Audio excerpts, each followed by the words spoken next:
Hello, and welcome to D4, where I, Dustin, And I, Devin, co-DM a 5th edition game of Dungeons. and Dragons. Halloween edition!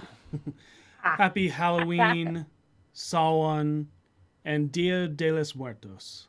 A time where the veil between the living and the departed is thin. The prime material and the ethereal plane, so that we may give thanks and honor to our ancestors and those who were influential to our lives. A time of transitioning into the next year with the thanks and lessons we have learned in the previous, to celebrate the fruits of our labor and harvest what we have worked for. We want to thank you all for joining us as you enjoy the candies of your trick-or-treating. And if you want more spooky entertainment, then go to our YouTube channel to watch our horror series we released in the summer, The Velvet Lodge. Come watch as Lucia Versprilli uses the indie TTRPG system, The Midnight World, to lead a group of women through a horrifying story set in a hunting lodge. As the madness sets in, you'll be asking yourself, what will be the end of these ladies, the hunting lodge, or their secrets? And it wouldn't be Halloween without something scary. And what is more scary than realizing you're running out of time to save 10% off on the Curse of Strahd Legendary Edition box, or 20% off all apparel and jewelry from Beetle and Grimm's during the Grimtober sale. That's hats, hoodies, t-shirts, badges, pins, and more. Oh, is that not enough for you? Well, the haunting Lady of Pain commands you to pre-order your DM's Vault for Planescape, Adventures in the Multiverse. Get everything spooky for Grimtober over at beetleandgrims.com. Somebody else go, because I forgot to look something up. Ellie, go! We'll go to Ellie with... Oh, God. Hi, everyone. Okay, so D is for D&D Beyond. And right now, if you go to dndbeyond.com, you can get 4 Curse of Strahd chapters that you can turn into a Halloween one-shot. It is the Adventure Introduction, Werewolves in the Mist, Banreich in Tower, and Werewolf Den. So head on over to dndbeyond.com and make sure to check it out. All right, back to Goblin. You ready? Yes. Okay. Welcome to Die Hard Dice, where we are celebrating Halloween too. We, in fact, have the perfect line of dice for this month. The Diaglyph dice. You have Batitude, Draculicious, Frostbite, and Nosferosum. Now, the reason I'm bringing these up tonight is because each of them looks just like a metal die. They're beautiful. They look like they would weigh quite a bit, but because they're resin, you don't have to worry about getting any sort of rolling surface for them. You can roll them right on your table without having to worry about the table getting dented. So you should head on over to dieharddice.com. Get yourself one of these spectacular sets. And while you're at it, maybe pick up the Bloodbane Hexer, a gorgeous pewter-looking metal set that has splatters of blood all over it. dieharddice.com. And use code D4BFGs to get 10% off your entire order.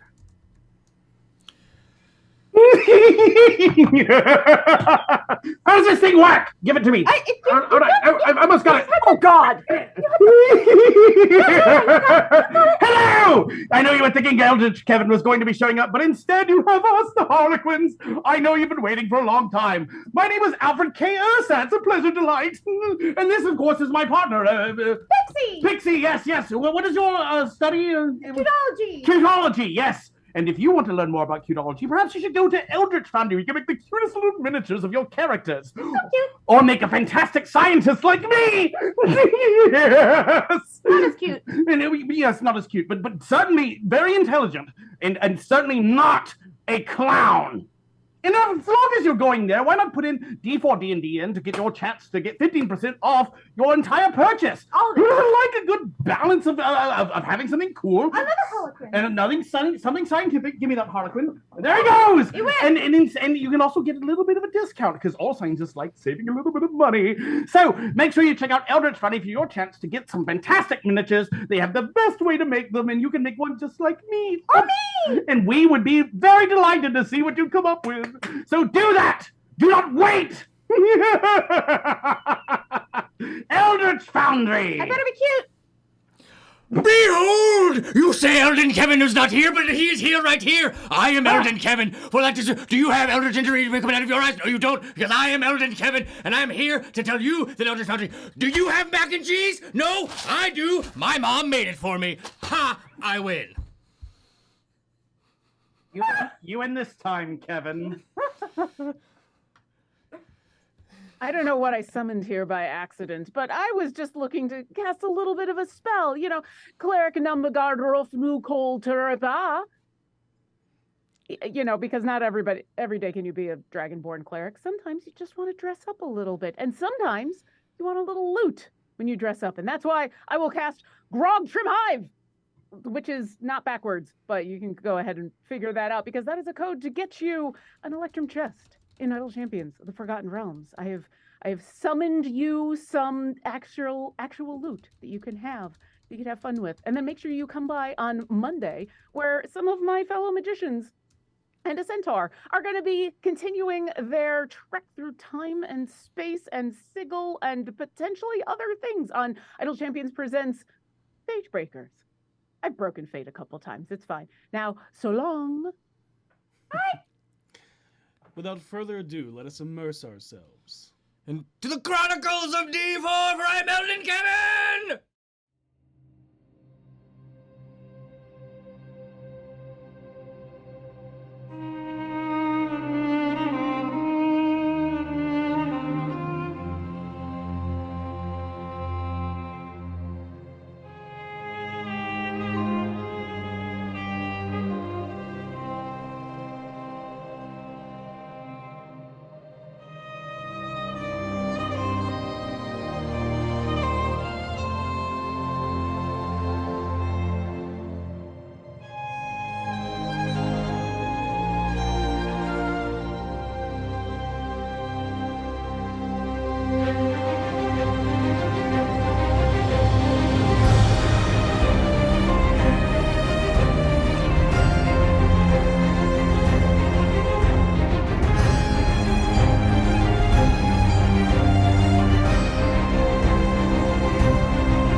Hello, and we're back.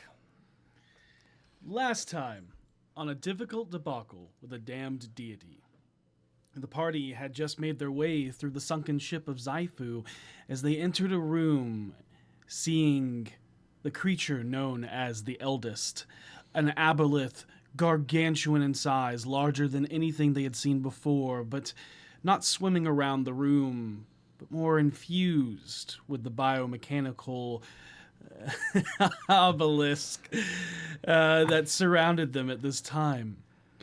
And then, in the center of a room, a massive incomplete crystal shard that seemed to be glowing and undulating with corrupted power, as another power floated into the air serenely, gifting the Eldest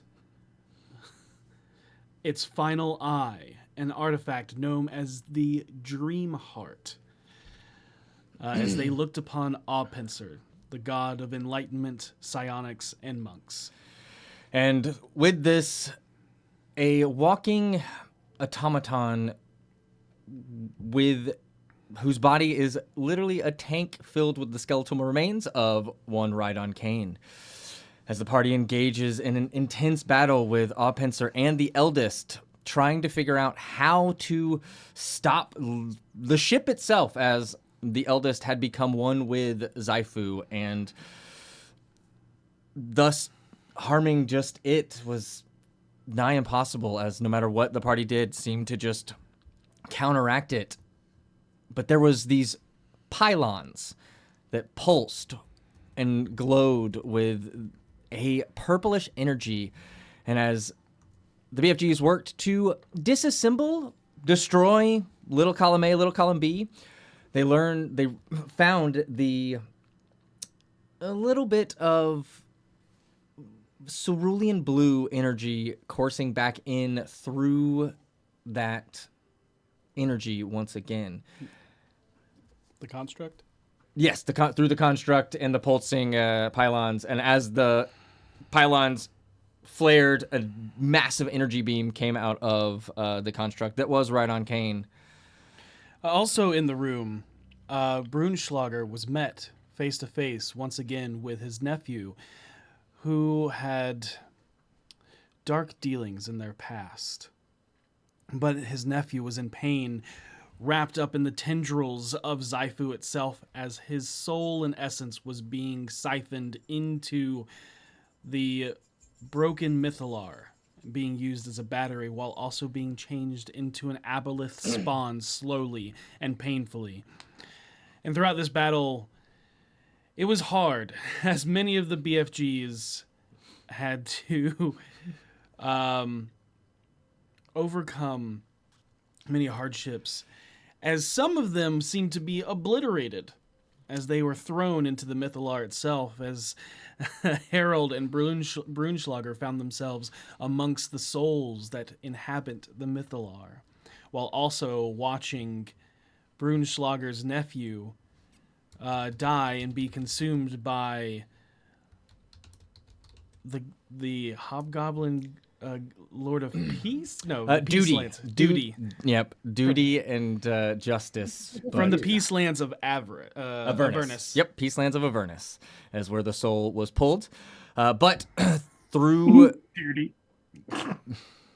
Sorry, go ahead. That's on me. You're not sorry. A little. In the end of figuring out that disabling the pylons weakened the power, but also gave power back to the body of Rhydon Kane, Petunia used her magic of telekinesis in the last moment to just barely, with a stroke of luck and many other things... Oh my goodness. ...control it in the last second as the beam missed Harold just barely after he antagonized the Eldest, learning its plan. Then, through the beam of cerulean magic coursing out of Rhydon Kane's chest, cured the corruption that lied within the Mythalar, and cured the corruption that lied within Aupensor, and took out the Eldest, and therefore Xifu itself.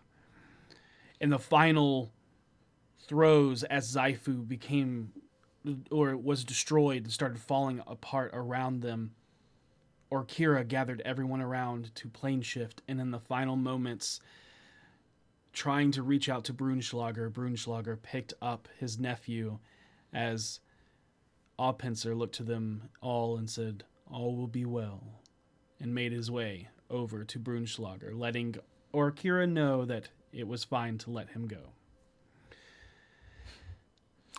And that's where we pick up tonight's episode with a flash of almost fiery ashes washing over you all. You find yourselves inside a volcano. You go from the deep, cool, almost suffocating pressure of the calm, thick waters that were the bottom of the inner sea to the extreme heat as all of that wetness just instantly turns to steam. As you all feel this extreme heat change And although you could breathe water, you nearly choke on the heat that surrounds you. It is not damaging in any way, but it is alarming at how fast the temperatures have changed. And Oh, it's hot. Oh, that's so much better. It's hot. It's hot. I probably should have warned you all about that. Okay, all right. Stay still for a second. And Orkira's clutching her book in one arm and the whatever leftover body of Right on Cane she has in the other. And she just kind of hugs the book a little bit and says, "Gnukadalfadosna." And she's going to, for some reason, primordial sounds like it's speaking backwards now for reasons. She's going to do 3 things kind of in succession. She's going to cast Mass Cure Wounds from the book twice.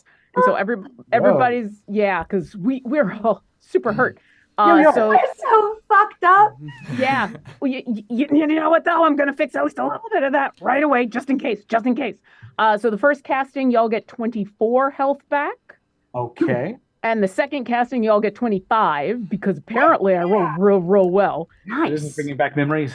Yeah. And then the third thing that she does is she's going to channel divinity, and she's going to use her explosion of life. And so that explosion that comes off of the book and her that surrounds all of you, and as it washes over, you feel the fire kind of almost burning away your wounds, stays. And at least for the next minute, y'all have resistance to fire damage. And that was the main reason she did it. But you also get 1 temporary hit point. Because sometimes I don't roll well. I feel stronger already. There's no question. Okay, all right. Is that a little better? It's only going to last for a little bit, but I figured this is the safest place I could think of. It's hot. Yeah. Hot. So you're experiencing the same back and throat hotness as me? I am. Oh my gosh, Harold, Yeah. we did it. Oh my gosh, we did it. We did it. We were thinking the same thing. We were thinking the same thing. Yes. Yes. Oh my gosh. Oh, that was so cool. It was. Yeah. You are all very, very, very cool. And Orkira's like gently laying down the body, and she's going to walk over to Seisha. Seisha, are you okay? I'm just gonna need a moment. Okay. I mean, I need a lot of moments after what just happened. Karina, how you doing? I haven't been able to talk to you because you've been an octopus. Yeah, also been kind of cursed. So... Oh, are you still cursed? No, because I can talk now. I couldn't talk or do any magic, so that's why I stayed an octopus. But I'm fine. Okay, all right. For those of you who have never been here before, hi, well, welcome to my home. It's not really mine, it's the Phoenix's home, but they're dead right now, so I thought we could stay and they wouldn't mind. It's also the only place I could plane shift us to that I thought was super safe, because you know what? If any of the stuff follows us here, then at least we've got a fighting chance. And then about that time you hear a voice speak up and he goes, "Dead, not dead. Just having an existential crisis." Wait. Who was that? And kind of coming around a bend, if you so will, kind of where this, you kind of see the glow coming up from this pool of lava. There is this about, 4.5 foot tall, muscular humanoid who is wearing this battle kilt and nothing much else. And from the waist up, it is just this almost molten lava torso that moves into a literally on fire hair and beard. Who are you and what are you doing in this home that I'm calling mine for the moment? I know. Yes, Harold's going to point towards Karina and say, "Yeah, that's what I want to know. That more or less." I know who you are, Orkira. Okay, yeah, I don't know who you are, and this is my god's home. So who are you? And I know. Yeah, and are you wearing anything under that? Because that's important. But less important than the name. Yeah, one thing at a time, I guess. Yeah. Would you like my name or what I'm doing here first? Name, then doing. In a common tongue, I guess. You could call me Emberbrand. Do I And- recognize this name at all? You don't. But Okay. In your Or here's having one of those like, did Petunia. the Phoenix like know someone? Like, is this a neighbor that I just And didn't then, know about? Divine sense. Divine sense. No, nothing. Does nothing. he have a house sitter? Yeah. No, it doesn't. Nothing. No. These are the Nothing. questions I'm Flesh of wondering. undead, that's all. Okay, got it. He goes, Hrothgar Imberbrand. In your absence, Orkira, I am making sure that everything is protected. And looks down towards, like, the pool of lava, and you all see this massive egg. And you all think back to a time where you were in the Black Network, and some of you came across like an oddities market for weird, strange creatures. And you remember seeing a sign that said a phoenix egg. And although its color looks very similar, there's distinct things that look off. One, the size. The one that was in the Black Network was extremely small in comparison. And then this one, it's hard to say exactly why, but the iridescence of the flame looks like it's dancing with the fire around it itself. It does not look scaled like a dragon, but almost like layers of fire-made feathers. And it looks majestic in its form. And this bothers Orkira more than she wants it to, and you can very clearly see like she doesn't know who this person is, and now they've like literally pointed out the one thing she's trying to protect, and you see that she's very slowly moving in that direction, and her wings are kind of puffing out, and this is she's getting ready to fight someone. Oh, she's Okay. got puffy wing. That's not good. All right. Uh-oh. You might want to explain a little bit more about how you know about here and all this, because I'm trying to do many things at once. I am inciting this dude. Okay, go ahead and give a Roman insight check. And she typically does things one at a time, so trying to do a lot at once might make her a little jumpy, and that's not something you want. Insight. Okay. I reach for my baseball bat. I don't have one of those. I take my knife. I hold on to it. I You can turn it into a baseball bat. I could. mean, wish. Oh, you're so right. That How is big is this true. guy? that sounded like he was a like 4.5 dwarf. feet? Yeah, no dwarf size-ish.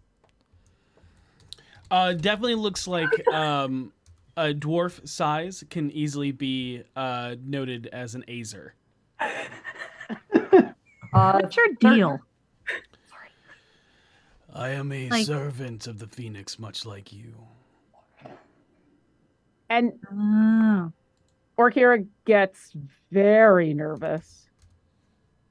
You don't have the other book, do you? Because I thought those were destroyed. What book? 31 on insight. This person is speaking true and plain, maybe keeping some things a little bit quiet for company around, because picking up on Orkira's like hesitation, he's like, oh, okay, now we're not saying as much anymore. Okay, cool, Yeah. understood. And it's less Orkira's hesitation about saying anything because she trusts the people she brought. Oh, we Yeah. know. Doesn't know this He guy. doesn't. So he's reading you completely different from you reading him. Yeah. That's fair. That's Over the- totally fair. And then Over with the telepathic bond. I with- think maybe the rest of us should step away and let Orkira speak to him privately for a moment. He's not telling the whole truth because I don't think he likes telling Us? us. I mean, that's probably the most reasonable reaction to us that Yeah. we've Yeah. So let's just jump over here for a minute.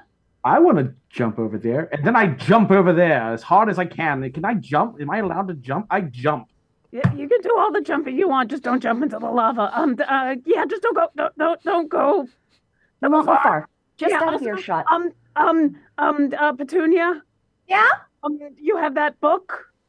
Yes, I do. Would you like me to start reading it? Yeah, because I've got more questions than I've got answers, and I think they might be in the book, and now I'm going to be distracted from bringing him, from doing the thing I was going to do until, like, More. yeah. Like I said, I'm trying to do a lot of things at once. Or Kira, Yeah, one problem at a time. yeah, I'm trying. I'm really. Take a deep breath. Mhm. You know how you said you needed a moment because, we just went through a lot? Yeah. Oh no, it was we came in here and I started having visions of the nine hells. It's fine. I'm better now. I just had to collect my thoughts. But Okay. yeah, we'll be right over here. And I'm going to go position myself so I can still read his lips. Okay, easy enough. Since I noticed that, I will make sure that however I stand to talk to this person, she can easily read his lips. Got it. Just make it clear that hell's not as bad as people think. That's just me saying that. Continue. Oh, I'll tell you some stories. And as soon as everyone leaves, he goes, "I'm sorry. You seemed perplexed. I thought they were friends. They are very, very, very good friends. Like I said. I'm so excited to finally meet you. I spoke incorrectly before in their presence. I know of the book, and no, I do not have it. It should be destroyed."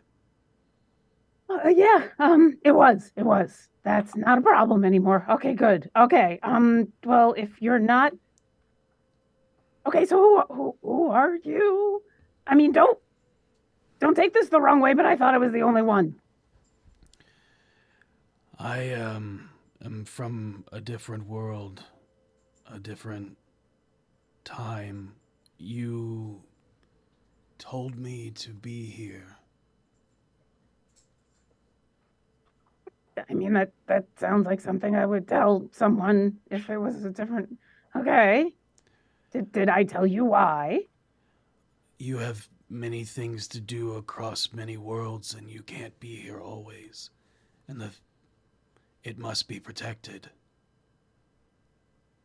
Yeah, but... I mean, and Rahir's going to, motion to the fact that it is a giant egg inside a pool of lava, inside a giant volcano in the elemental plane of fire.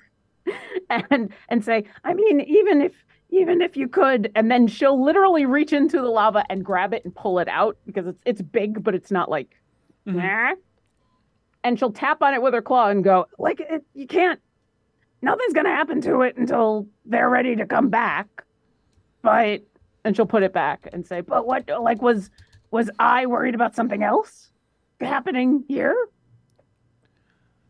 I think you are worried about your absence, and you are correct, but like you and like me, we can withstand this fire.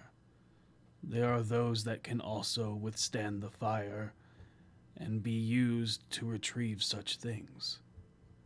Yeah. I am feeding everything that's being said over the bond.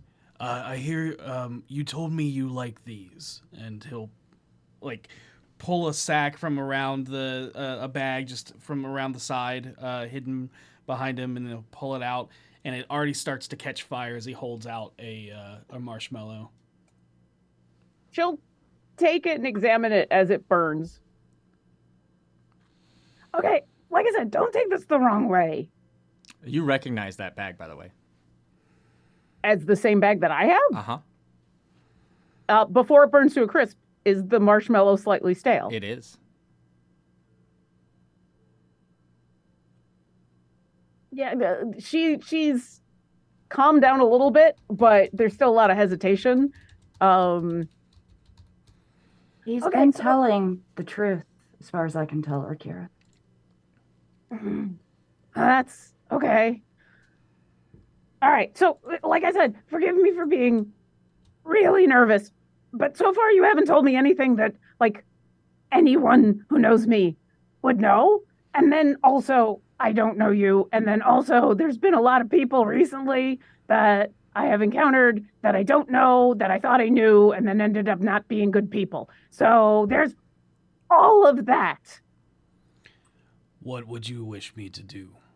I don't know. That's a good question. And let's try this again. Hi, I'm this world's Orkara Ildrex, and she'll hold out a hand to try to shake his hand. Yep. And he'll hold out his hand, looking up very tall towards you. And he'll go, I'm Hearthgrar Emberbrand.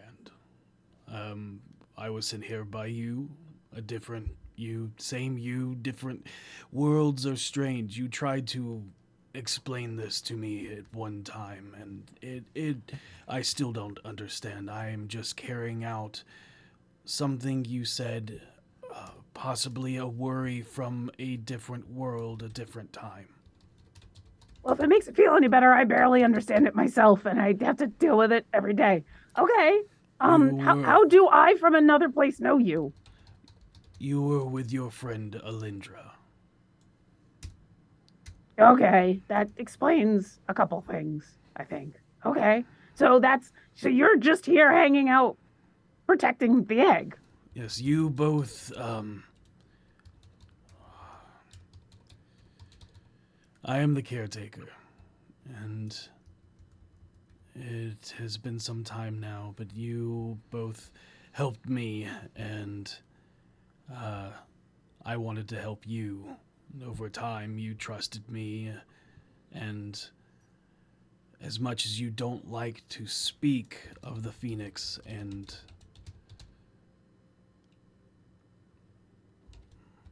I guess religion, you knew that the Phoenix needed to be protected. You brought me back when I thought my flame was out. Oh. Orkira will step up a little closer.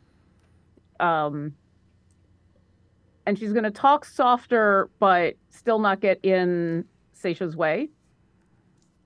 Do you have any idea how long it's going to be before they come back?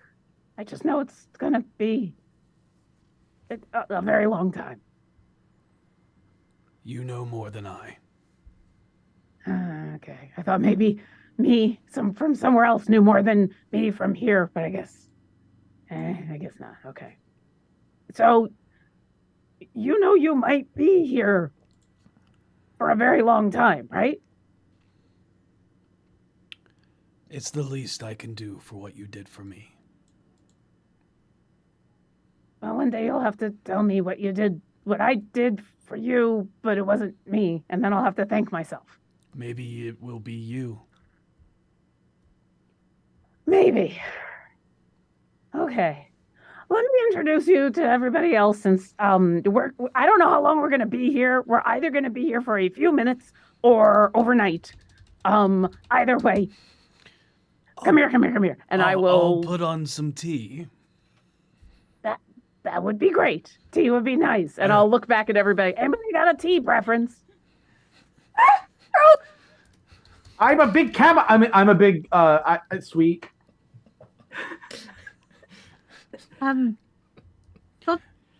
Something with a flavor, I guess. I'm a whiskey girl. Aisha? Honestly, some water would be great. He is water. Yeah, but I just want something. Some people argue it's a soup. Will water work in here? Oh, yeah, absolutely. Just not long. I attack Harold. Bring it on, sister. Let's go. And after You're more tapped than I am. Let's do this. After a short time, you are all brought an assortment of teas, except for you, Seisha. You're brought hot water, and let me reiterate that everybody is brought boiling tea. There's only one temperature, and it's really, really hot. Yep. Yeah. Prestidigitation question mark? Sure. Yeah, you can do that. That works. Right. You are all resistant to fire, so you won't burn yourself. If it's been more than a minute, fully. they are no longer because it only lasts a minute. Yeah, I mean, let's just say it happens every so often. Okay, good. Then I will down my boiling hot sweet tea, and I will say out loud, that tastes weird. Yeah, for some reason it's Down all for it. it's like no matter what tea you're brought, whether it's Earl Grey, chamomile, sweet, water, it just all tastes like Fireball. It's all cinnamon, very very hot. Seisha throws up. Karina loves it. I'd rather have lavender. Oh, prestidigitation. Oh, go ahead and Oh, pat God. Seisha on the back. No. I had a bad experience at the Wyvern? no, I keep thinking Chained Mermaid, that's not it. The bar in That bar. yeah, we were drinking and they gave me this cinnamon whiskey and I had way too much of it and just the smell now. I'm just pardon me. And I'm gonna reach into the bag of Bounty and pull out a beverage. I was actually also, you'll see the Orcura's pulling out her alchemy jug and we'll hold it and say, well, if you've got a preference for something else, let me know. Then I won't pull anything out. All right, you want, you probably don't want boiling hot tea. No, something with flavor. Then you probably Not don't want mayonnaise. mayonnaise. Okay. I got beer, oil, vinegar, water, or wine. Beer. She'll open the alchemy jug and go and hesitate for just a second because every time she does this and it's not mayonnaise, she feels bad and doesn't know why, and then goes beer and then hands you the alchemy jug and you now have 4 gallons of beer. Ooh. So I want to share that eventually. Yeah. I'll share, yeah. Oh, what? Are you asking the DMs? Or? Yes. Oh, okay. I know what I'm doing. I've done this before. Oh, excuse me. I've never done this before. I'm So glad somebody knows what we're doing. I wanted to ask, is Mr. Imberbrand, is he carrying some sort of weapon on him, or is he just kind of there with like just the kilt, just kilting it up? Him with the kilt, just kilting it up. Damn, what a bold man. And Harold will walk forward or Kira bag. Actually, right now he is actually wearing an apron, carrying a tray of drinks. Yes, it's wise to protect yourself from something that could be burning and land on you in the middle of a volcano.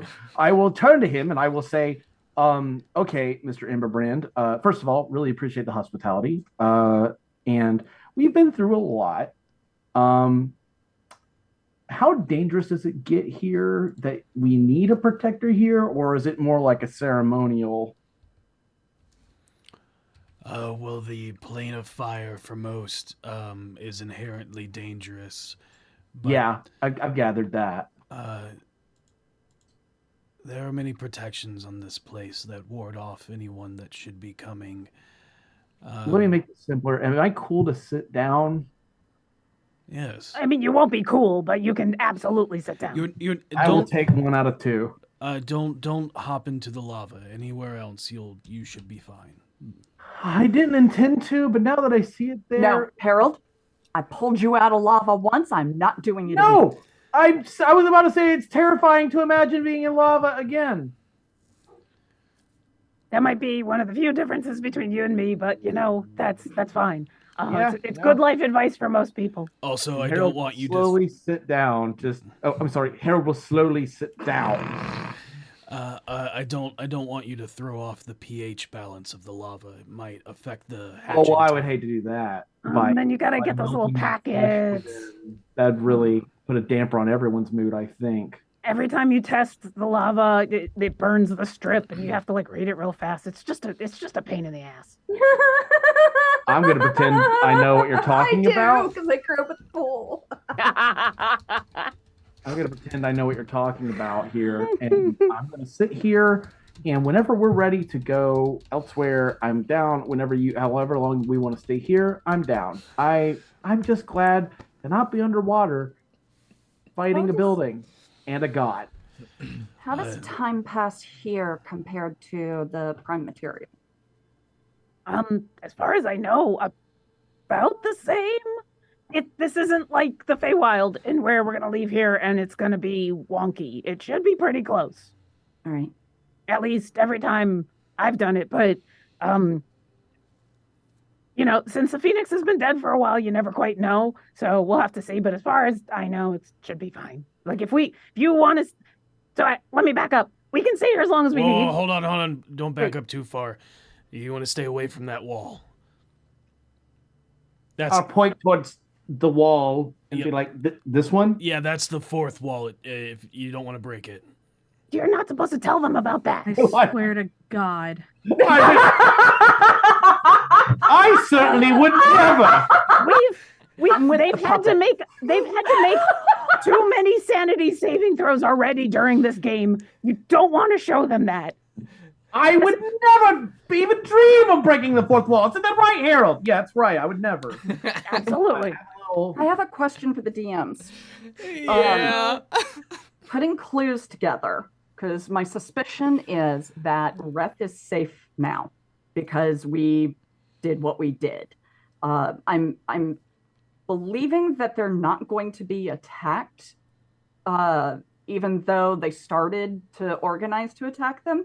But can I reasonably assume that they are safe for the night? You can assume anything and everything Can I you want. use my insight to put clues together? You mean your it's your investigation to Or my do that. investigation, yes. I mean, in actually- this instance, there's nothing really there for you to insight or investigate the clues hey, on. Katie, I could probably use my Archive of Astromancy to find out what we need to find out. That will work, but I have a rogue ability. Yeah, I'm telling you right now that You there is like you don't have logically, enough clues.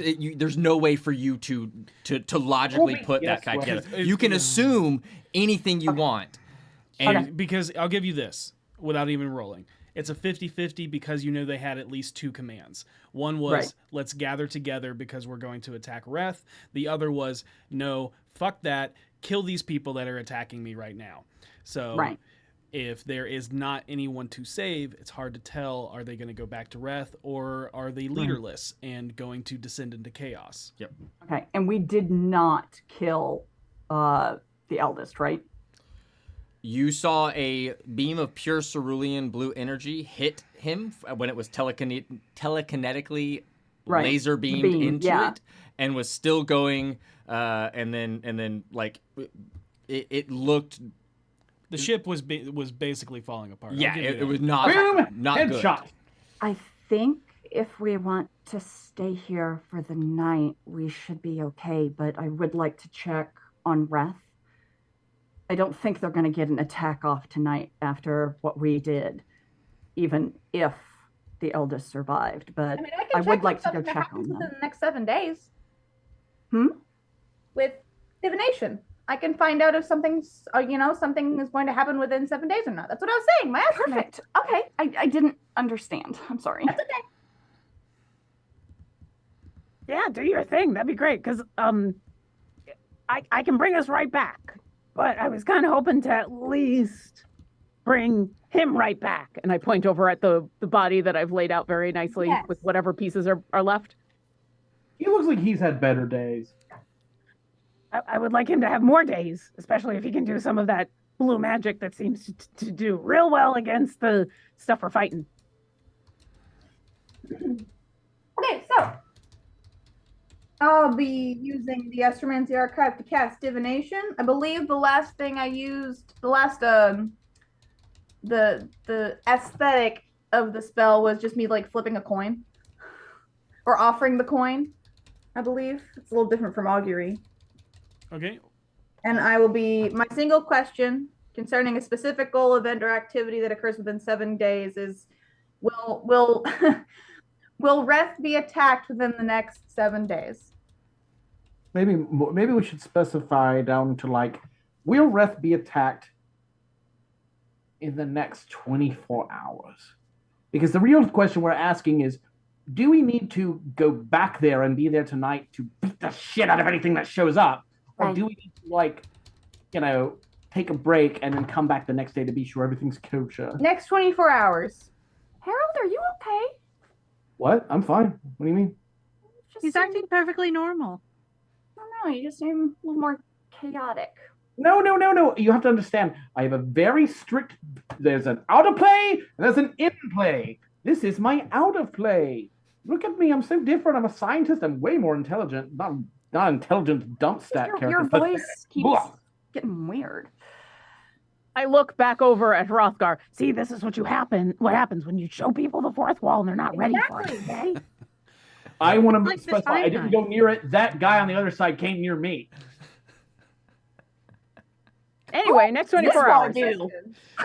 Within the next 24 hours, Reth will not be attacked. Thanks. Nice. All right, so Orkira. Oh, I'm sorry. Go ahead, Petunia. Oh, we're good. Excellent. So, Orkira, you want to try to bring him back. Yeah. And what else? That was kind of the main thing. Okay. I thought you said there were a couple things. Well, I mean, eventually we got to go back. And so it was going to be, when do we want to go back and how quickly we need to go back. And then after I do the resurrection, I'm going to need a nap. So Okay. I'm trying to line up those three things. However, the bunch of you want to do that. I think staying here would be a really good idea. You can work on bringing the author back while I can work on deciphering his notes. Do you want help? Sure. And Karina and I can rest and have you ever played through Dragon Annie, Karina? No, not at all. Would you like to learn how to play through Dragon Annie? It's really fun. Sure, I've watched you all do it a bunch, and yeah, fuck it. Fuck it. That's what I'm saying. So we can do that and rest a little bit while everybody else does whatever they're doing. And then we can get geared up for what comes next. So my thought process, just to put it into clarity, is when we get all this done, we take a nap, we take like a full night's rest, and then we wake up. You bring us back to Reth. Can you do that, Orkira? Yeah, I can. Well, and that was going to be the thing. I can bring us back kind of anywhere we want to. And so if we didn't think Reth was going to be in danger, I could bring us right back to Waterdeep. But I think we all are kind of still worried about Reth. Yeah. I think it's important for us to tell them what we did, so they're not going like, well, the heroes went and they died.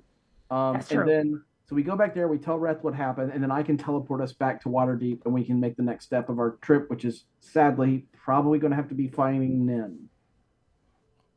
Oh. I had a question about that, by the way. Yeah. So, we've been all sad that we're going to have to kill Nim. Yes. How married to Waterdeep is Nim?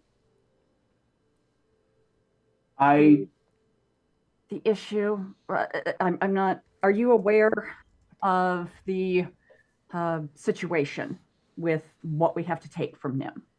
Yeah, I think she's Yeah, aware. very much so. That's why I'm asking, how married is Nim to Waterdeep? I don't know. I don't think he's ever been outside of it. We have to basically take his soul out of him. Well, let's hear. She's going What? somewhere with this. She's going somewhere with this. What if... Look, okay.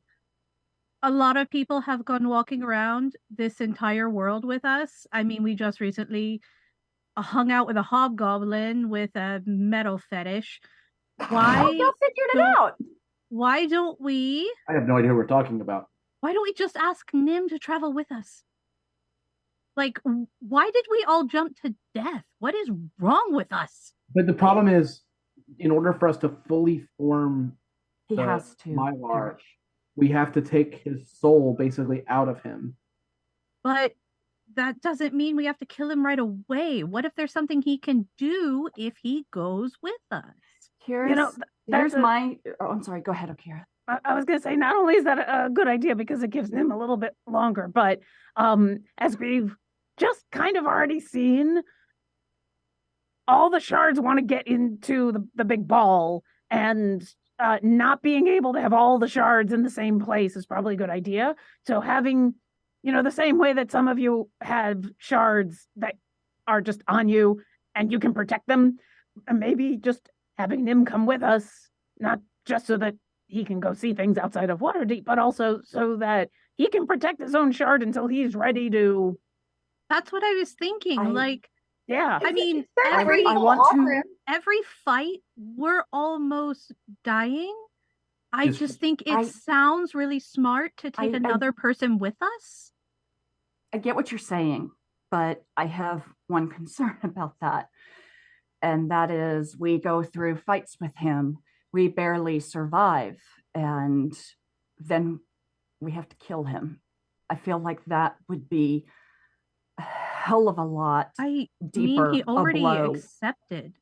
If it was me, I would probably go. Now, granted, I'm a maniac and I like to go into near-death situations constantly. It's just kind of my job. But besides that, it gives him a chance to say goodbye to everybody. And if he perishes in battle, maybe he feels he did more than just gave up his life. But here's the other thing we have to consider. More than that. Well, no, here's the other thing we have to consider, and I'm not trying to make us sound like we're big badasses or anything, but we are also extremely advanced fighters who have been to many worlds and done many things, and we have to consider the fact that maybe Nim's just, and I really don't want to sound like an asshole when I say this, he might not be on our level, if you get my drift. Do you catch my drift? I'm being very subtle here by using the word level. I don't know. It sounds weird that we're just like, okay, let's just kill him and then head on our merry way. But he could just come with us. I think part of that is because some of us have had more experience interacting with him. And I'll be honest, I'm already really struggling with this. Getting even closer to him. I don't think it's. Oh yeah, you humans are really bad about making attachments, huh? I don't think it's really about us anymore. Smart, but yeah. I think that at this point we present him with the question. If he's like, I don't think it's worth it, or I don't think it's logical, or I don't want to do that, I'd rather just do this now, say my goodbyes and go. It's really outside of our hands, but I agree with Karina. Let's give him the option. Why not? Well, and my other thought is Nim has had this shard his whole life, literally. He knows how to control it and use it and what it means and all that way more than we do. Because the thing is, we could kill Nim, we get the shard, we go on our merry way, and then something kills us flat. And they've got all the shards. Whereas Nim, if something kills us, then they're going to have his shard too. Nim is used to wielding himself and protecting himself. It gives him a lot of agency and knowledge that we frankly don't have. Also, there's something else to consider. We're not asking him to just die. We're asking the shard that is him to return to the big sphere with all the other people, right? What if Nim could be the sphere? Well, and that, I'm curious. I don't know if it'll come out. Well, and that's what I'm curious about, is if we let Nim hold the big sphere of everybody, at the very least, he deserves to see what he's saving, right? And maybe he can make a connection to the sphere of people. Fine. Look, if we, I don't want to lose another friend. I don't We're either. losing him either way. At least this way he gets and something. I'm just trying to save my well-being. I think that this is a question for him. I don't think it's a question for us. Yeah, that's more what I was posing. Why don't we offer this? Why don't we? I am the only one who apparently has a problem with it, so I will bow to the decision of the group. That's how compromises go. So, well, a compromise isn't just bending because you're outvoted. We're discussing it, and I think I agree with Harold that ultimately it's up to him.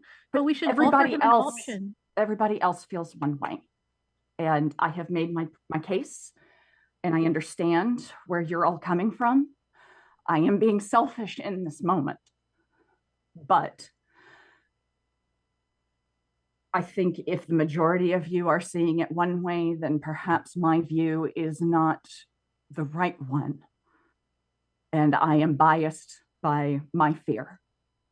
So I am on board, but I don't want to continue discussing it.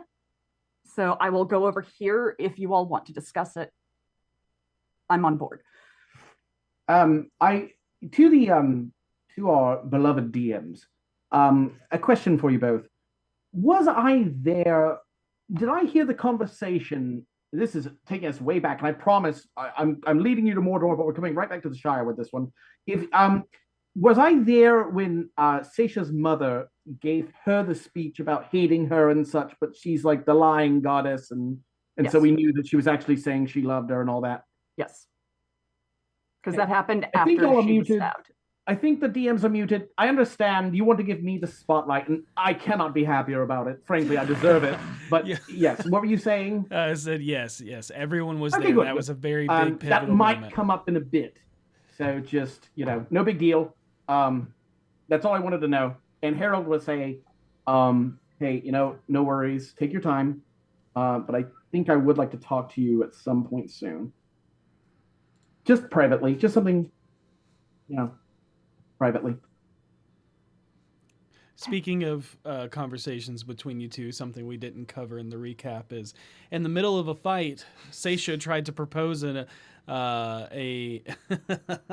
a future for Harold and the Doom Raiders, and his response was, "Really? Now? In the middle? Do you think this is the right time?" But he did agree. Yeah, but I do plan on it eventually being a council. But that's an out-of-play thing. We'll come into that in play later. Oh, good. Or Kira will scooch over and sit next to Seisha and kind of just gently put a wing around her, but won't say anything. So, Karina, the game starts with flights. I'm going to start explaining Three Dragon Auntie just trying to move on. Love it. I will sit with Seisha until she feels ready to help Petunia with the book, and then I'll wander over to a body. What do I roll to see how good I am at Three Dragon Annie? So you're going to roll a d20, and you're going to add your intelligence modifier. Okay. Oh my god. Jesus freaking Christ. Those that are listening, 16. Ellie is A puppet. a puppet. Oh yeah, there's the podcast, isn't there? It's so good. And she's been pantomiming everything the entire time, but the dice roll and excitement was just superb. Ellie, show them the knife. One second. Take your time, but show them the knife. You probably buried it in somebody. Yes! Do not fuck with her. Yeah. Don't do it. Look at that. What did you Harold, get? is this a part of Three Dragon Auntie? It is now, please. You win. You win. There's the way Gary L plays it. It's 16, perfect. Pulled out a knife to win. And that's why Karina is awesome. Seisha will eventually go over and just wordlessly sit down next to Petunia and kind of lean over her shoulder. And she actually leans under her shoulder and rests her chin on Petunia's shoulder. Petunia will kind of snuggle up with her. I'm glad you're with us. Me too. I'm glad I have a reading buddy too. Me too. I mean, it's a book. I know. Look at these encryptions. Ooh, I know. You're gonna What? help me, right? yeah. What language are they in?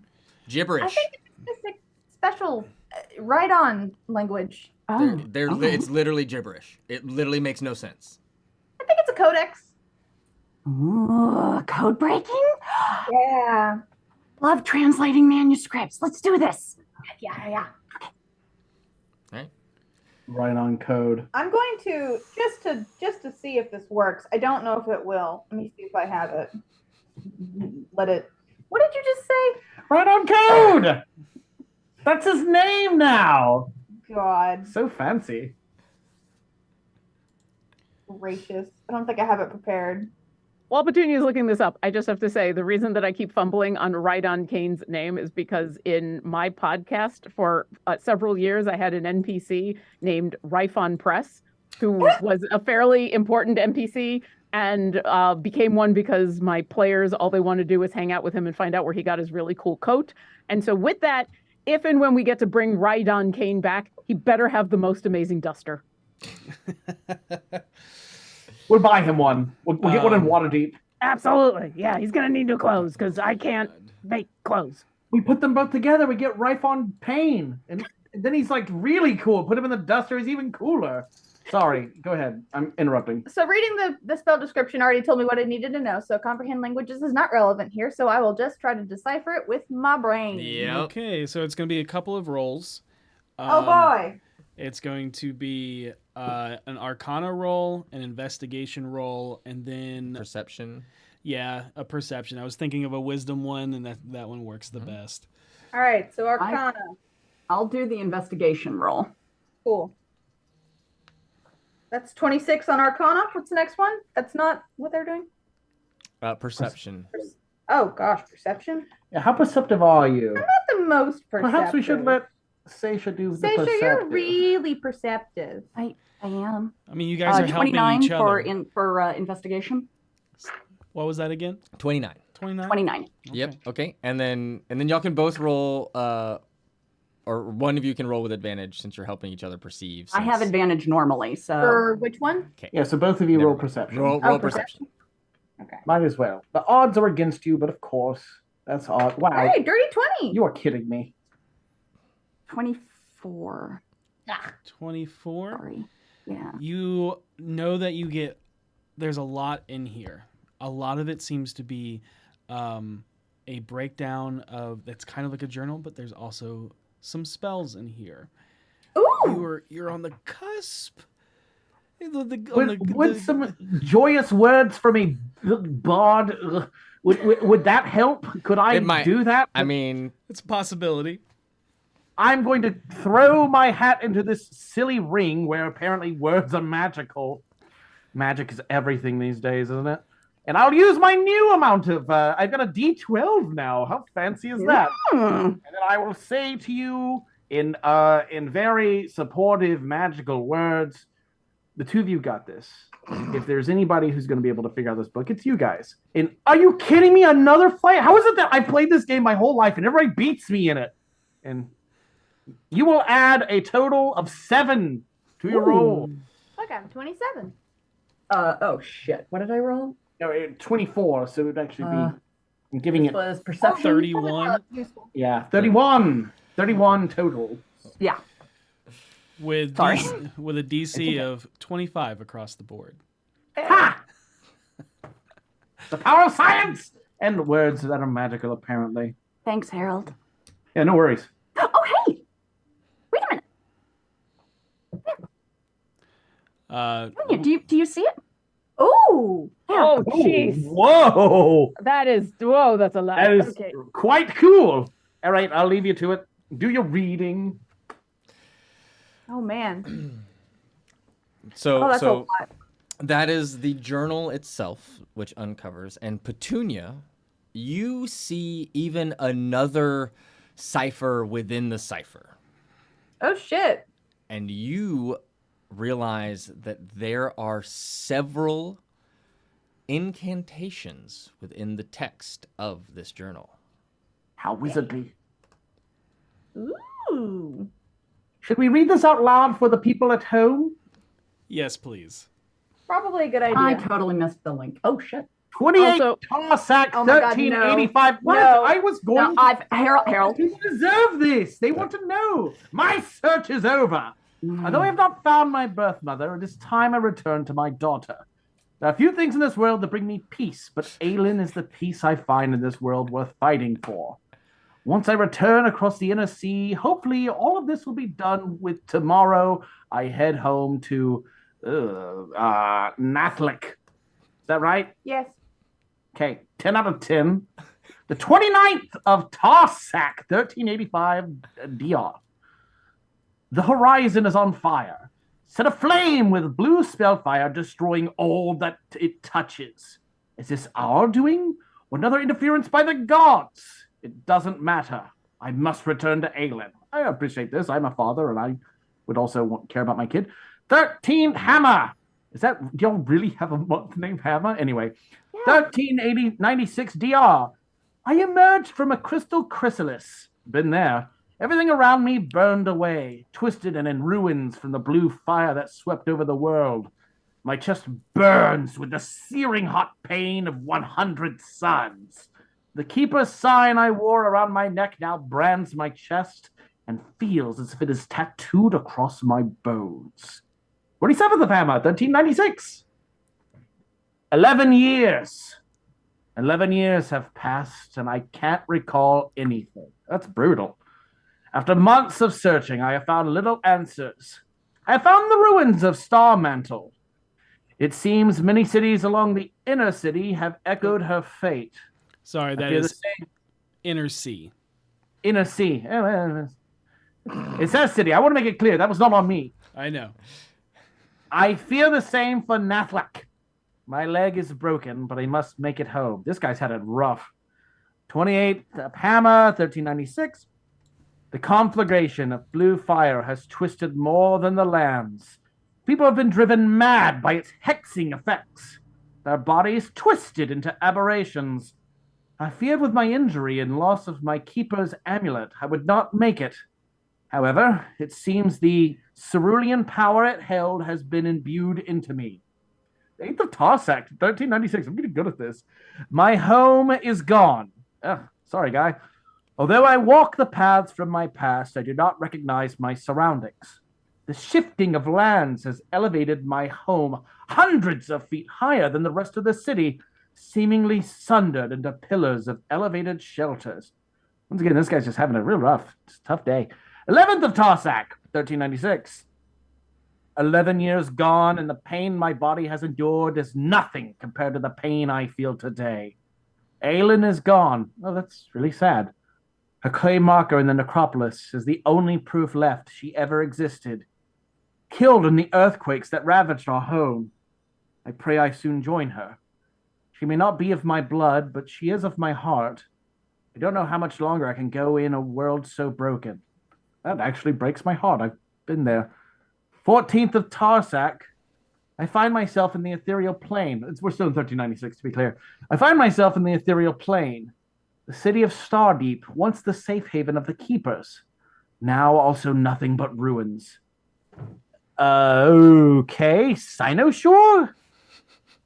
I'm guessing? Cynoshore, but yeah. Cynoshore, the gods have spoken. The Cynoshore, the construct protector, nearly depleted itself of residual power just to get me here. As I was being hunted and surrounded by the plague-charged I once knew as friends and neighbors. 16th of Tarsak, still 1396. Cynoshore has updated me on what has happened over the past 11 years. It is believed the spell plague was caused by the murder of the goddess Mistra with her death magic, spilled across the lands, corrupting everything. However, it is Cynoshore's belief that somehow the traitor... To Brian. Thank you. To Brian is responsible to think someone that was Lord of the Winter's Peace and fought against the... What? I'm sorry, I was laughing too hard. Talarian. It is Talarian. That's what I was going to say. You told me to Brian. That font is not easy. I'm just saying, he has poor handwriting. It's fine. Well, you said that there's like a cipher in the cipher in all of this, and if Yeah, you got so a Brian- double cipher, Just wait it out. To Brian, I'll show back up. yeah. The traitor Talarian is responsible to think someone was Lord of the Winter's Peace and fought against the Far Realms and trained my master as a keeper would align themselves with the abolithic sovereignty. Cynoshore has brought me here for a purpose. I'm the only one left, but my mind cannot leave the thought of her. How am I to save the world when I couldn't save her? I've been there too. 23rd of Tarsak, Tarask. I've been saying it wrong this whole time, I think. Sinishore has reminded me of my duty as a keeper, and through meditations, I've seen what must be done. The eldest seeks out the dream heart, has corrupted the mind of another winter Eladrin, much like Telerian, not Tebrian, by the name of Maliana. They seek to open a portal to the void beyond the stars. 15th of Matul, 1396. I have been traversing the Wilhelm. You're not getting my help anymore. That's fair. I've earned this. The Wilhelm Wild since my return to this plane, to the ruins of Ormpetar. You help me out, gods. I need some help here. Ormpetar and Ormpetar. and chat has requested if you could it'd be less newspaper. Okay, fair. I'll have Harold read it as though he somehow sees this. Many of the lands are still alive with the chaos of blue fire. I have lost one companion to the madness it brings, and another physically perished at its touch. 23rd of Merchel, 1396. I've come across the grandmother Ash, a tree awakened by the spell plague. It is said this is where I will find the key to stopping the eldest, where an old keeper companion was known to be. 24th of Myrtle, 1396. I was sent to speak with the Chalk Destroyer, a spell-charged centaur made of alabaster stone. It offered the information I sought in exchange for a gift, but instead tried to consume me. Sinishore is gone now. I'd used the last bits of their magic to escape. 27th Myrtle, 1396. I've allied myself with a group of sailors from the Green Siren. One of them reminds me of Aelin, a diviner that uses dreams to see the future, named Anusha. 28th of Myrtle. Anusha tried to dreamwalk, but was consumed by the dream heart. Much like my much like my Aelin and many others that have stood by my side, she is gone. The stone has escaped us. But now we must turn our focus towards the Eladrin Maliana. 11th of Kythorn, 1396. I've learned the sovereignty has been collecting pieces of a mythalar known as the Source.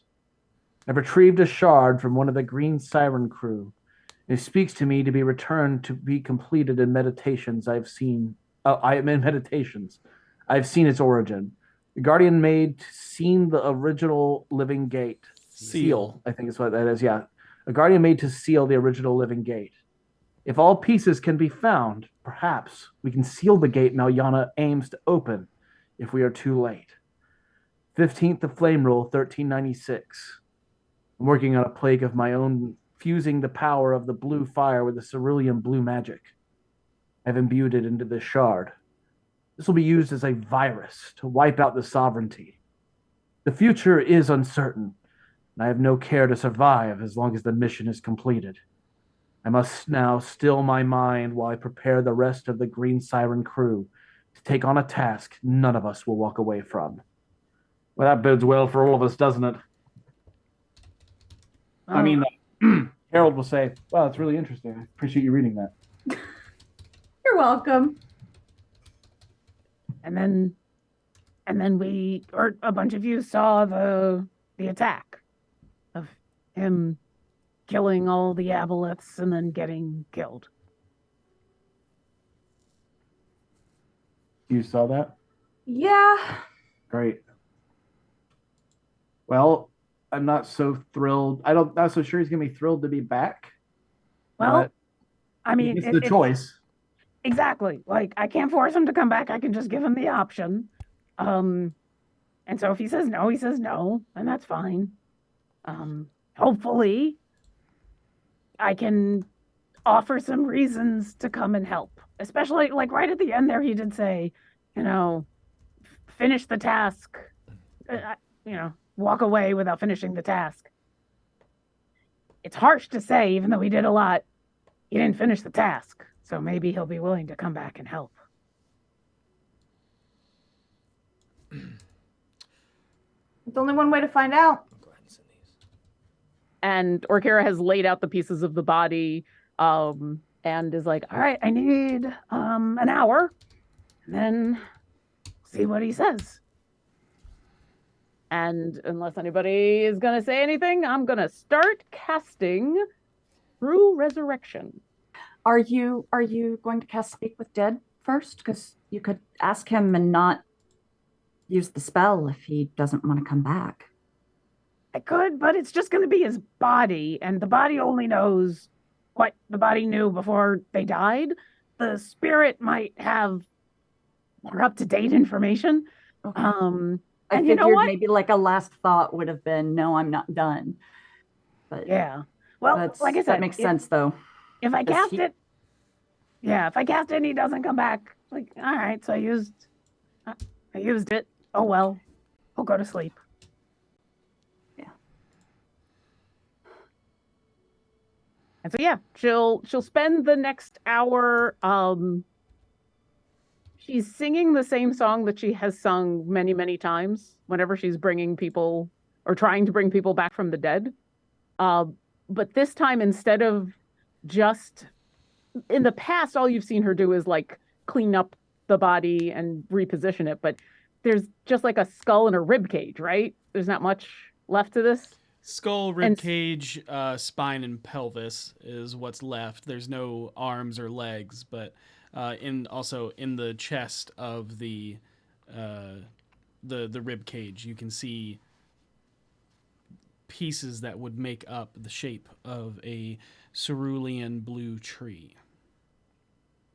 So you'll see as she's singing, she'll grab pieces of the body that seem to start to almost heat up and look like glass when it's heated up and then stretched. And she'll stretch out ribs to form full rib cages. And she'll pull from the spine and start creating legs. And she's basically just molding what is there very slowly until after 59 minutes, what is lying there is a full body, completely restored. I don't know if at this point anyone wants to join in on the resurrection rules or if we're going forward with that. I feel like Seisha would have gone and sat down next to Arkira, not saying anything. And if she can contribute, she will. Well, what's one more? I've already done so many at this point. I might as well throw another one on the fire. No, thank you. Well, if anyone has anything they want to say, now's the time.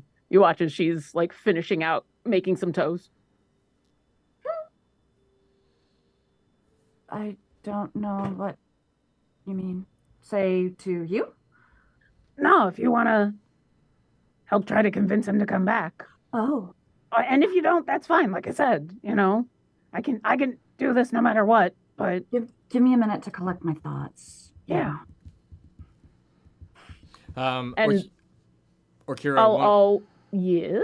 Yes, one of the things that you notice while you're doing this, and something that in the heat of the battle, you didn't like subconsciously you realized it, but because tensions were high, I don't think it was in the forefront of your mind until you start this ritual and start putting the body back together more or less. But as you broke through and disabled the construct that was keeping him and almost using him as a battery source, a power source, it's at this moment that you realize that it wasn't just his remains, but his soul itself was trapped within that machine. So even though it was but a construct, per its soul, it was like the body itself was undead, thus trapping the soul in that construct forever, however long he was there. There's a moment as Orkira is finishing making toes in where the singing becomes, for some reason, a lot more of a growl, and she gets very, very angry. And while Seisha collects her thoughts, since this is the first time I've ever cast True Resurrection, For those at home who want to play along, you touch a creature that has been dead for no longer than 200 years and that has died from any reason except old age. If the creature's soul is free and willing, which we now hopefully know they are, the creature is restored to life with all of its hit points. It closes all wounds, neutralizes any poisons, cures all diseases, and lifts any curses afflicting the creature when it died. It replaces damaged or missing organs and limbs. If the creature was undead, it's restored to its non-undead form. And the spell can even provide a new body if the original no longer exists, in which case I just had to speak their name. And she will be using her special ability, which is Rise from the Ashes, which in this case doesn't help with a lot of the stuff it normally would, but mostly what it's helping with is that we don't suddenly need to have 25,000 gold pieces worth of diamonds. Sweet. Damn. Tasha? Yeah. Or Harold, or anyone, if you want to help out, now's the time.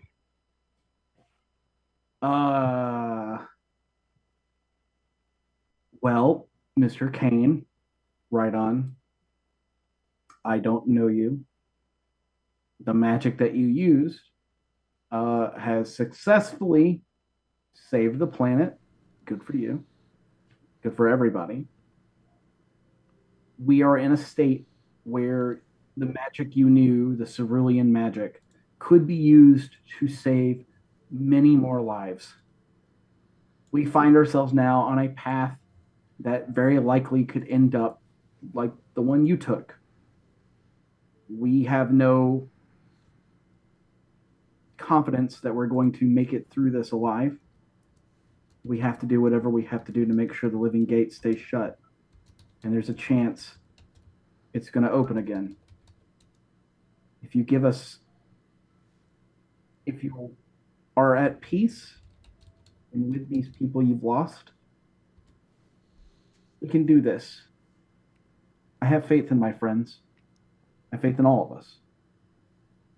If this is something you want to help us with, we will fight alongside you. We will work our way through. We will make sure the gate is shut forever. We will make sure that those sacrifices you and your friends made will not be lost. That's all I have to say.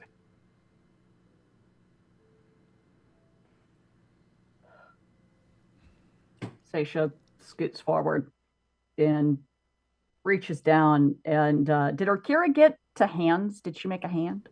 Oh, yeah. By this time, we're like 59 minutes into the hour-long ritual, and the body is completely formed. And she's moved to the position that you normally see her in when she's doing one of these resurrections, and where she's got a hand on the head and a hand on the chest. But she's just kind of waiting. Seisha slips one hand under one of his hands and rests the other on top of it. I'm sorry about Aelin. I also spent my life looking for my mother. And much like you, I've never known pain like the day I lost someone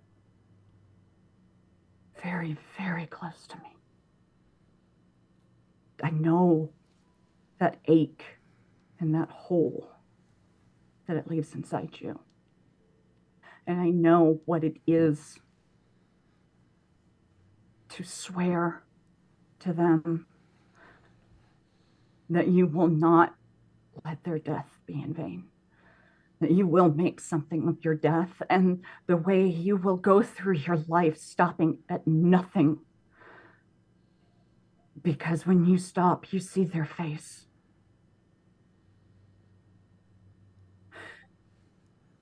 What we have endured is very similar to the path you walked. We have suffered, very similar to how you have suffered. And now this threat has presented itself, and it is closer than ever to succeeding. They have the tablets of fate. But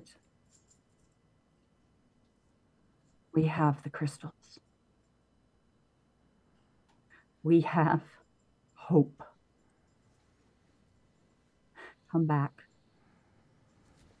and we will share hope with you. And we will help you make sure that her sacrifice, not even her sacrifice, what was taken from her is repaid on them. We will make sure that the pain they have inflicted on countless people in your time and ours does not go unanswered. We do not intend to lie down and let this happen. And after reading your journal, I know you don't either. Come back. Stand with us. We need every heart, every mind.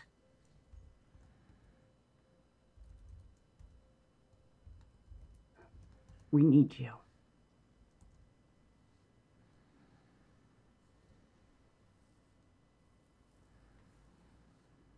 And she looks up at her, Kira. All right. Orkira will pause for just a moment in case anyone else wants to speak, and then she takes a deep breath and says, "We're off till Denob enough. I dinna roll a twos to see instead." And Ellie, since you speak deep speech, or not deep I speech, do primordial. too. Oh, you speak primordial? I speak deep speech. Oh, I'm sorry. I meant primordial. Oh, Primordial. okay. Yeah. Damn. Since you speak primordial, you know what she's said is death is just a door and I've opened it for you. And her entire body once again lights up with fire. And it's almost as though you feel for a moment the heat in the volcano get sucked into her, as this is the hardest resurrection she's ever done. And all of that fire pours off of her into the body. And in her mind, what Orkira always pictures is the door that she holds open. And sometimes it's a screen door you just push aside, and sometimes it's just a wooden door you have to push a little harder. And this time it's like this big metal safe, just because of the age and what's happened to this body. And she's just jammed herself against it to open it up a bit to see if Rhydon Kane will come through. As the ritual completes and everything, for one thing, you have an amazing piece of art that lays down amongst you all, as there's a skeleton with all of these embellishments that you have stretched and created as if to remake a humanoid form. And over that time, you know your words are getting through. There's no barrier between planes. You feel the spell complete, but the body does not move. And as Orkira, as you pull the heat from the lava itself into you and push it into the body, you see this strange mirage, like the heat waves when you're looking at just a hot day off an asphalt, and the waves create a form, a figure, a half-elven man wearing very loose robes, standing before you shirtless, and across his chest you see a stylized depiction of a strange-looking tree. Hi. and you see him kind of look to all of you. I would like to know your names. My name is Orkira Ildrex. Can you hear everybody? Hey, do you all see that? And you all see Can him we here? see him too? Oh yeah. Oh, yeah. Hi, I'm Karina. And he'll look to each of you individually. Petunia. I'm Harold Hovelton. I am Mist Seeker Seisha Valispard. I'm Hrothgar. I'm not really sure if I'm supposed to be a part of this, but I'm here. There's more who have helped us get to this point, but they're just not here right now. A bunch more. I am Rydon Kane. And before anything, I wanted to at least meet you and see you. And I That's thank very you. nice of you. I don't know if it's this place or what that allows this to happen. This is not. I'd say it's not normal, but I don't get to do this very often. So I think that would be this one. And he kind of like, Mirage like looks over his shoulder into nothingness to you. And like for a brief moment, you can see this just like silhouette of a skull and a scythe. oh, hi. I heard your words, Seisha Valispard, Miss Seeker Seisha Valispard, and you, Harold Hovelton, and you, Orkira Ildrex, and I understand your plight. I've been in your shoes and understand the path you walk. But I want you to know that you have all of the tools necessary to complete and finish what I started, what my order started. The spells. And you can see like a small smile cross his face and nods. And I will impart something else. A knowledge that I did not put in my journal. Something that I do not know if you can use, but a means to cleanse the very land that has been tainted and touched by the Far Realm. A cerulean hallowing, if you will.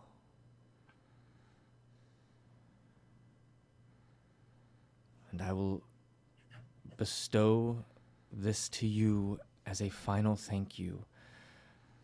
And to you, Orkira, for I don't giving need me anything. a path to I'm- come back. But I must refuse. That's fine. This Because is more than I could have asked, especially after everything that you've gone through. I'm just happy that you're not trapped there anymore. And as you're saying this, you hear a very faint whisper of words that become more clear as they seem to cut through something that you aren't communicating with, but speaks out loud enough that it kind of echoes in your domain, and you all hear this. Father, what's taking you so long? And he kind of like looks back. It has been far too long since I have seen my island, and thank you for freeing my soul so that I may once again be with her in the afterlife. Good luck. Thank you. And kind of looks towards the journal in Petunia's hand. Everything that you need to know is there, and then I bestow this upon you. And with that, this final, almost knowledge washes over you as that heat shimmer engulfs in blue fire, and then goes into each of you. Like, does it look like spellfire or like No, cerulean fire? it looks like cerulean fire. Cool.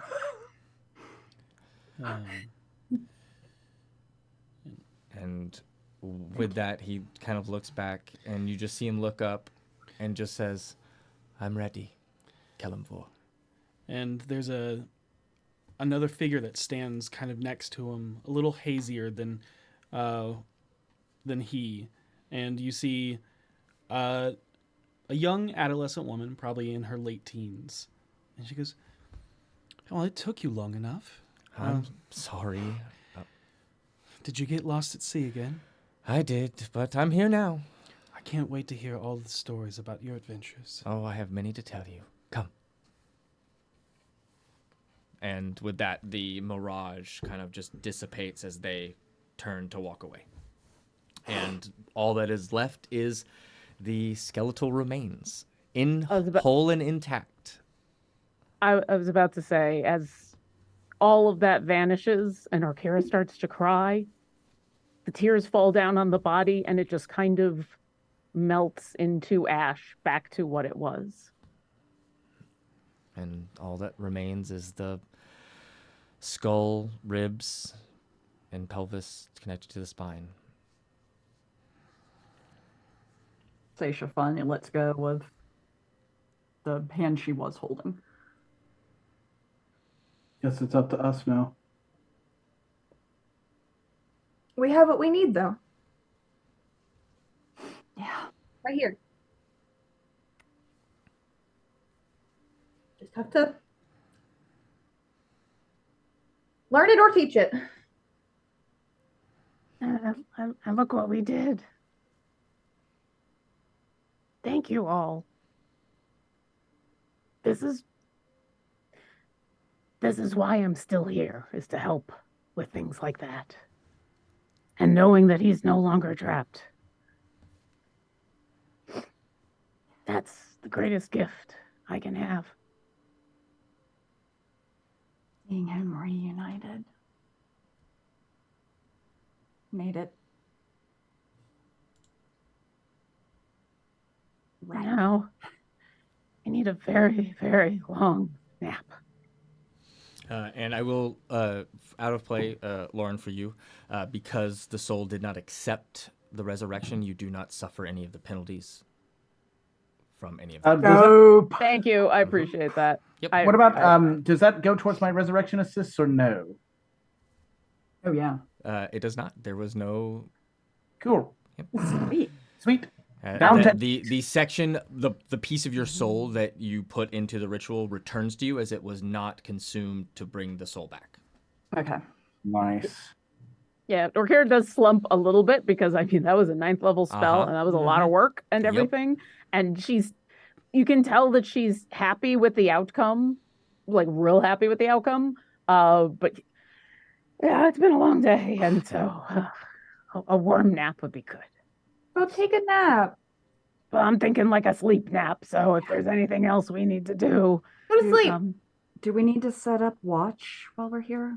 I doubt it, but you watch as Orkira's about, like she's in the process of shaking her head to say no, and then she stops herself and looks over at Hrothgar. I'm a little insulted. That's literally my job. I'll just, hey, you don't know me. It's okay. That's what I was about to say. You shouldn't. It's cool. Yeah, you don't get to be insulted when we've known you for an hour and a half. We know each other I very trust well, him. He Orkira. seems okay. We've read his mind. We've done all sorts of stuff, right? Have we read his mind? No, nobody read his mind. That we know of. We've trusted people for less. That's so true. Hrothgar, you're cool in my book. I trust that no one would be able to walk in here unless the Phoenix wanted them to be here. Or at least if they were able to get in here that way, we'd already be in a battle. Be one or the other, Yeah. Maybe we should all get some rest. Karina beat me in True Dragon Annie in her first game. I don't even know how this keeps happening. I think the knife helped. The knife did make things a little easier. It was very persuasive. Harold, did you want to talk tonight or do you want to wait? Yeah, let's talk tonight. I'm gonna go to bed. Okay. I'll gather up Petunia and Karina and take them on over to a spot that's, I mean, she's curled up. It's great.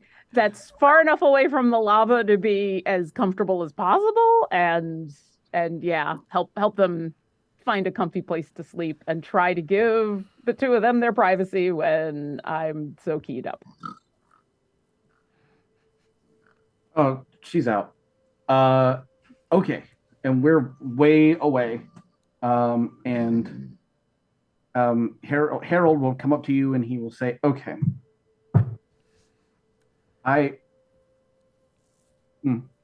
you're not actually here. Just that's fine. Seisha, there is something I've not been needing to tell you for a long time now. And given the fact that we're probably going to die, I feel like I shouldn't tell you now. Because I'm sworn to not say anything. And so I won't say anything. Got it. And I'm not telling you this now because I love you. I'm not telling you this now because if we die, you shouldn't know. Voss wasn't killed. Voss didn't invite people there to have himself killed. Voss wasn't afraid for his part of town, for the field ward. He wasn't afraid what was going to happen if V and him didn't have some sort of falling out between their two forces. Voss wasn't thinking about the safety of his city. Voss wasn't thinking about the safety of Waterdeep. When Voss didn't ask somebody to make a deal with him, Voss didn't ask V to accept his life in exchange for the safety of his city. V didn't accept that offer. I wasn't there with V when this happened. And all of this didn't happen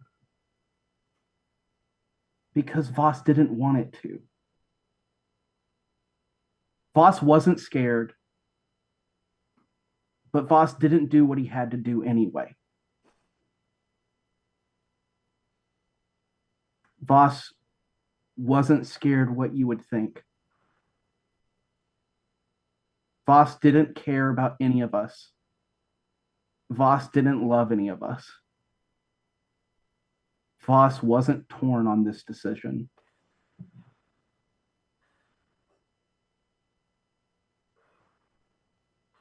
And I don't wish I had told you sooner. But there was a good time. And I'm not sorry. I'm not terribly, terribly sorry. And I love you tremendously. That's not that, just to be clear, that's not, I do love you. You didn't deserve to know that.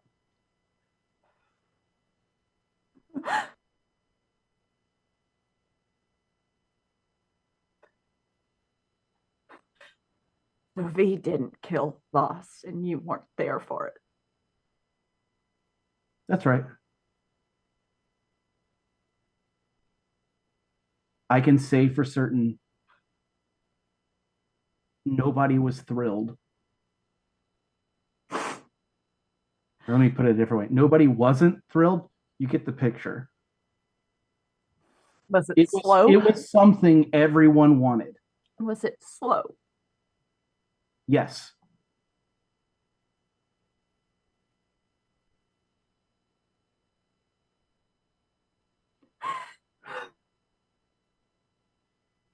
Voss didn't save Waterdeep by not sacrificing himself.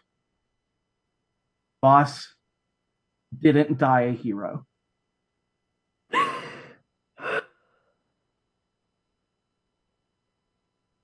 That monument does not deserve to stand.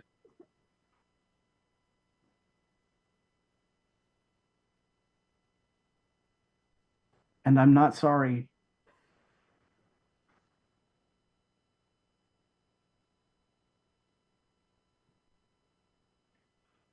And just because this is not breaking any promises by me saying this, the reason that statue looks the way it does, in my opinion, is because at the end of things, whatever did happen, Voss really did change. He was not thinking of himself when whatever happened, happened. He was thinking of every other person in his life. He was thinking, you. No, he wasn't. You. Don't. I'm telling you, I Don't. believe in my heart. I believe it.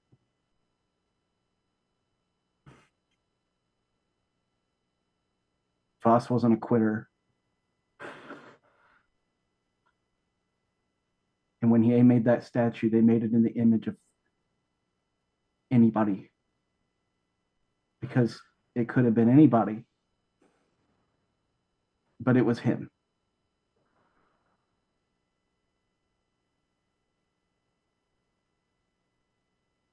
And I'm sorry that it happened. And I don't want to go to the grave without you having some semblance of knowledge. Because I love you and I respect you. And I never said anything.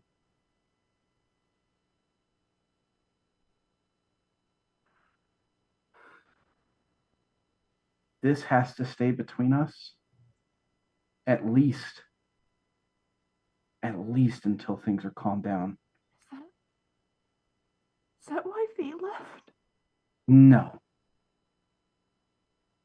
Well, I don't know. The truth is, there's a lot of things I don't know. The one thing you struggle to believe is the one thing I know is true. That man changed. It was too late,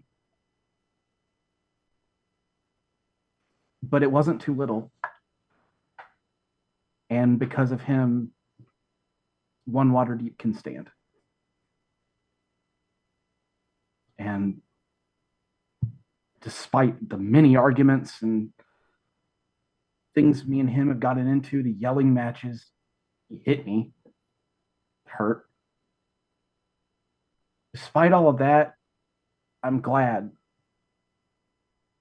Everything had to happen in the way it did for him to die a questionable, morally ambiguous hero. Not a hero, Harold. He's not. Yes, that had a redeeming act. He's not a hero. He is to me. Because of him, our city's going to be okay. No. Because of him, the field ward isn't going to be attacked by V's family, which was never going to happen in the first place. So he basically knew he couldn't survive. Had you two kill him? That never happened. Right. Let's speak hypothetically then. Sure. Suppose he had you two kill him for something that was never going to happen in the first place. I wouldn't be so sure. He was not heroic.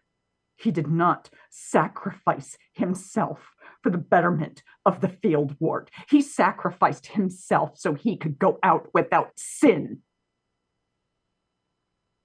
You're welcome to interpret it however you want.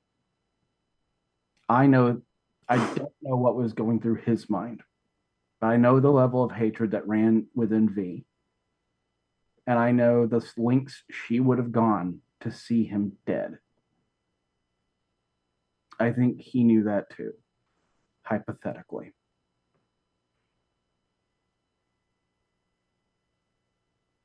He didn't strike me, hypothetically, as someone going out without sin. Ross was incapable of love. I definitely don't think that's true. So it was just me that. That's a strange way to look at it. The last thing he said to me was, I'll never be able to love you the way you want, but I'll spend the rest of my days trying. So if he was capable of love, then it was just not me. You're wrong. That's not how I interpret that sentence. Harold, I'm not mad at you. I understand. And I'm trying to explain to you. I'm just trying to explain. When he said he couldn't love you the way you wanted him to, what he was saying was maybe the form of love he has is just not compatible with the image you had of him. But I don't think he hated any of us. I don't think he lacked love for you. I just don't think any of us were capable of getting into the head of somebody that. Why would he have V kill him if that was the goal? Hypothetically speaking, why not just arrange it and not actually have her deliver the blow? That wasn't a kindness. He didn't do that out of kindness to V. He did it to torture her. No.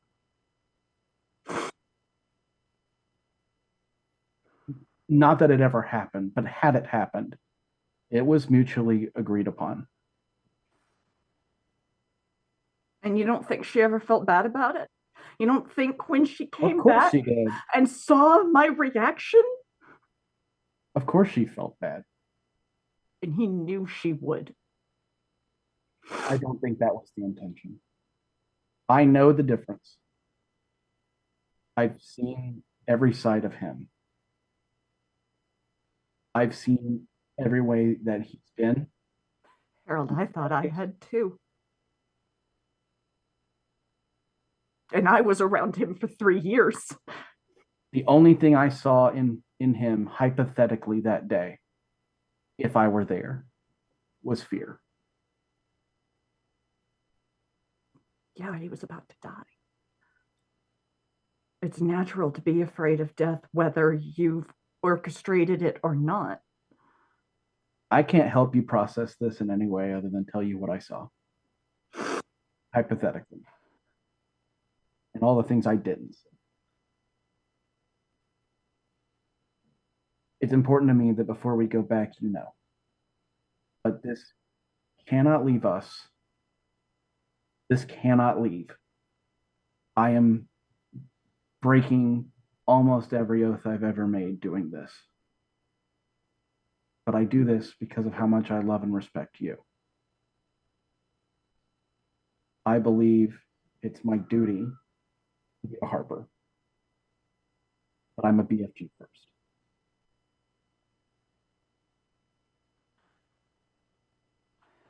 I love you. I love you too. I'm going to try to get some sleep. I'm really glad that at least I have some people on whom love isn't wasted. I'm going to go to bed. But thank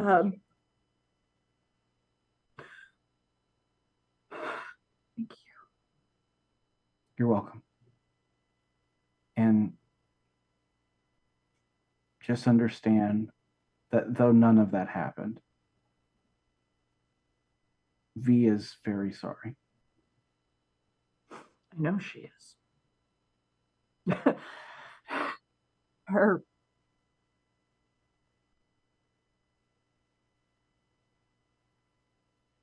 I could see something was wrong.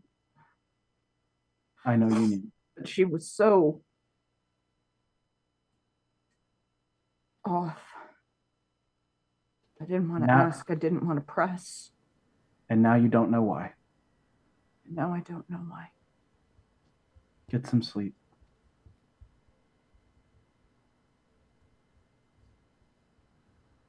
And Harold's going to shuffle away.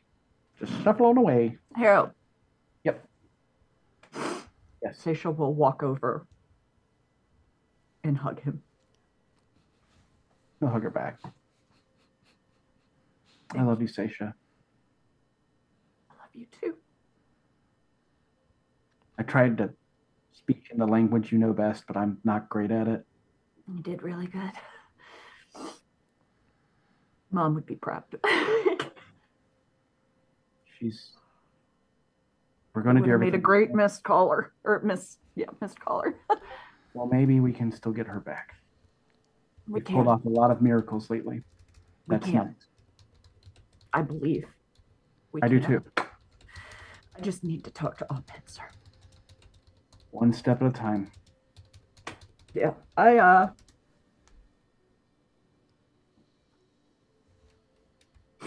least he died without me betraying him again, right? It's never going to sit right with any of us what happened. What didn't happen. The fact is, whatever didn't happen. So we just have to move on and try to save the world. That's what keeps me going. Good night, Seisha. Good night, Harold.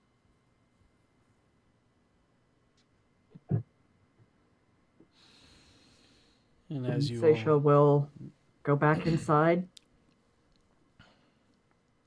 And she moves away from where everybody else is. And cries herself to sleep. Okay. And as you all drift off to sleep, all of the cerulean spells that you have access to are now a part of your spell list, or already, or within your spell book. Or so, if you so wish, you can learn them. Is Petunia the only one who can cast them? No. No, not according to the description. Oh, prepared. Duh. I'm on prepared spells. That's why. I'm pretty. And as you all eventually find sleep, you all find yourself drifting somewhere else. And that is where we're going to take our break. You know, I came here because I thought this would be the safest place, and yet there's been a lot of crying. I've apparently thought of the wrong place. No. I put on waterproof eyeliner because I was like, we're doing a resurrection tonight. I'm going to wear the waterproof stuff. And I'm so glad I did. I specifically said, is tonight going to be sad because my costume is goofy? And you know what? We're both sad and goofy, and you're absolutely fine. I don't know about the rest of you. I came looking like a professional, so it was I just really easy drifted to out take of you frame seriously. so you don't have this sad Muppet in the corner. I did appreciate the very slow, just. We need to go. That's awesome. All right, we'll be back in about 20 minutes. All right, bye everybody. We're back. Hello. Let's see. They're in the Plane of Fire. They met a friend of Orkira's, a longtime friend. Soon to be friend? Just because you don't remember him doesn't mean anything. He remembers. I mean, you. it means a lot. Let's be honest. Hey, wibbly wobbly, timey wimey. In the words of blame John Abram. Hart, what does that even mean? And then there were many discussions. There was decipherings of a journal from Rhydon Kane that they discovered in the ruins of Xifu. And then they tried to bring him back. And he said, nah, bro, I'm good. Thanks, but no And we thanks. said, yeah, sure, that's good, bro. Legit, man. Sounds great. And then Harold and Seisha had a very normal conversation. It's like I'm a Where very normal looking nothing guy. happened. It just Nothing looked like happened. the kid from The Ring. Yep. No one cried. Uh, No There information were no was given. tears whatsoever. However, when you all go to sleep Oh, shit. in the sanctity of the plane of fire, more specifically in the volcano of the Phoenix, a very hallowed ground, you find yourself not in the plane of fire, nor do you find yourself back in Toril, or even the nightmarish lands of Abir. What you see is a miasma of pink fuchsia swirls, clouds that take up the entirety of your vision as energy courses through those like heat lightning.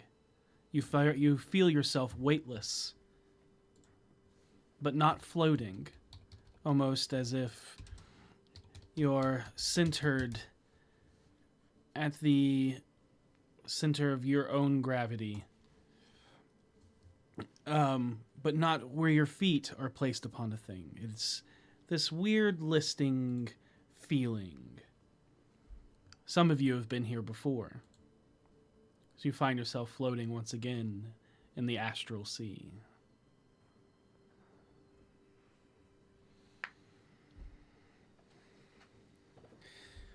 As light courses, Candy? as you reach out, you reach out, but you're not currently moving. Yeah, I'm just. Yep. You said pinks and purples and swirly stuff. So Yeah. Orkira, Yeah. in her, I think this is a dream stage, was like, oh, cotton candy. But it's one of those shared dreams as you all look around and see each other. In the far off distances, you see floating debris and detritus of things long forgotten. There are rumors and whispers that this is where gods go when they die. This also seems to be a place where worlds collide and connect, but not like in limbo of chaos, just pools of connecting energies. And off in the distance, through a little bit of heat lightning, you see a small figure listing slowly towards you. Does it look like Opinser? It looks like someone dressed in monk's robes with a bald head and the symbol of an octagon on their forehead and the stylized version of an eye. As they get closer, specifically for you with very keen eyes, I begin walking towards them. You walk in place. You don't move. Or floating, I guess. what is the rule for that? What? Oh, is this a dream? I can't ever tell. And I usually can when I'm here, which is not here, which is a volcano. I usually don't dream about, well, I've never dreamed about this. What is this? Karina, a puppet? No, she's What? just fuzzy. This is our opportunity to speak with Opinser. I Oh. asked him before we fled. Do you think he was ever mortal and was like named Spencer? What? And then he I actually know his And- origins. you all hear in your minds at the same time. A very calm and soothing voice that almost as if instantly casting calm emotions speaks and says, "You find yourself in a liminal space between worlds. This is the astral sea, and yes, you are correct. I am Opinser. Is this a good thing? You said you wanted to speak. Did. I think, no. I know. You have spoken to gods in this plane before.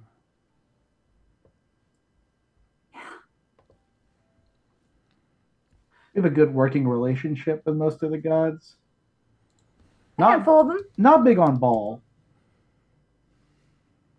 Are you free now? Thanks to you, my mind is my own once again.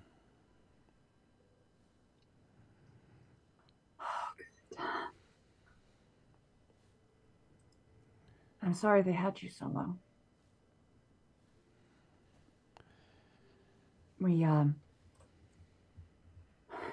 We've been trying to get to you for a long time. And yet you were so close in the beginning.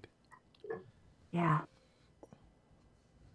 Very very frustrating that. And I turned to the others. The boat that Voss, Venley, and I were on. And you instantly all get a visual representation of that moment in time. Oh wow, I always expected that boat to be way bigger. Thank you. It was surprisingly small.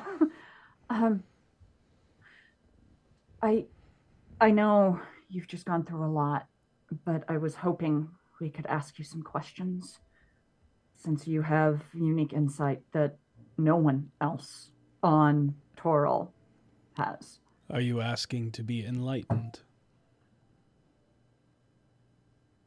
Not by anything involved with the Elder Eye. That is very strange, because I can tell those are the questions you want to ask. I don't want to.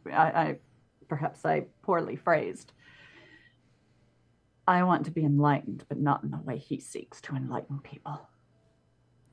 Well, thanks to you, you will not be corrupted, as I am not corrupted. And yes. Perhaps I should start with where it began, why I was taken. Some of this you already know, but just for clarifications. The eldest was going to use the power of its third eye to repair the city of Xifu. Its eye, once known as the Dream Heart, is a dark artifact made to infect the minds of political leaders throughout Toril and spread chaos through the will of the eldest itself. However, it ended up in the claws of a paranoid Morkoth with the ability to jaunt between planes. However, it made an error in unknowingly returning back to the prime plane of Toril, where I coerced a group of adventurers into retrieving it. And your minds are all filled with a flash of images of a group of adventurers, most of which you saw fight the Tarask, but with the addition of a Yuan-Ti and a Dragonborn, going into an island's underwater. And seeing many strange things that seem out of place, trophies from other planes and things like that, before coming into a large room where there is an aberration that looks to be octopus, squid, crab, crustacean-esque, all amalgamated into one in a room filled with tendrils, as there is an onslaught of crystalline mimicry of those that are trapped within the tendrils. And after that, they killed the Morkoth and stole the orb that was placed upon its shell and retrieved it for someone at Candlekeep. But once it was given, the imagery of Candlekeep dissolved, revealing Awe-Pincer to be manipulating their minds. Once the power was returned to Xifu, the eldest was going to use the power to do one last task for the eye that lurks from beyond. The sovereign flying city, once repaired, was tasked with annihilating all powerful cities, nations, and collections of people that would pose a threat in thwarting the will of the Elder Eye. This being knowledge the eldest had obtained from another aboleth psychically linked to it over eons of pilfering information through a stone. One you are intimately familiar with. Yeah, I'd say so. Now that this plan has failed, and my mind was linked until the destruction of Zaifu, the eldest, and the clarity of my being restored, the cult of the Eye will enact a second half of the plan prematurely. Your city, your world, is in danger. For months now, the cult has been corrupting victims into aberrant forms of themselves in order to amass an army to what they call the Blessing of Toril. Or Kira, you have seen this. When you scryed upon the one speaking to George, and you heard the cries and screams of those being changed just beyond the field of your vision. This attack will be a culling, firstly focused on those that seek prayer in the gods in order to weaken them. It is through your immortal devotion and practice that we are given strength. There will be an uprising within the coming days. I was chosen and corrupted by the cult of the Eye not to be absorbed by the herald George forsworn, but to be the conduit of the collective as one mind. It is how they have known what you and many others were going to do, how they used the unseen and servants of the Eye to pilfer books from all libraries, not just those from Waterdeep. You also unknowingly told a leader of the unseen that you had figured out the Harbinger's plan in the blasphemous slaughter of the high priests. It was through that knowledge they devised a new plan. You have eluded them. Who, you ask? We have to guess because you're probably muted. Hallister Silvermane.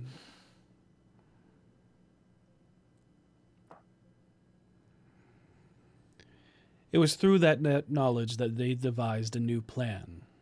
You have eluded them a few times as developments surprised their coalition.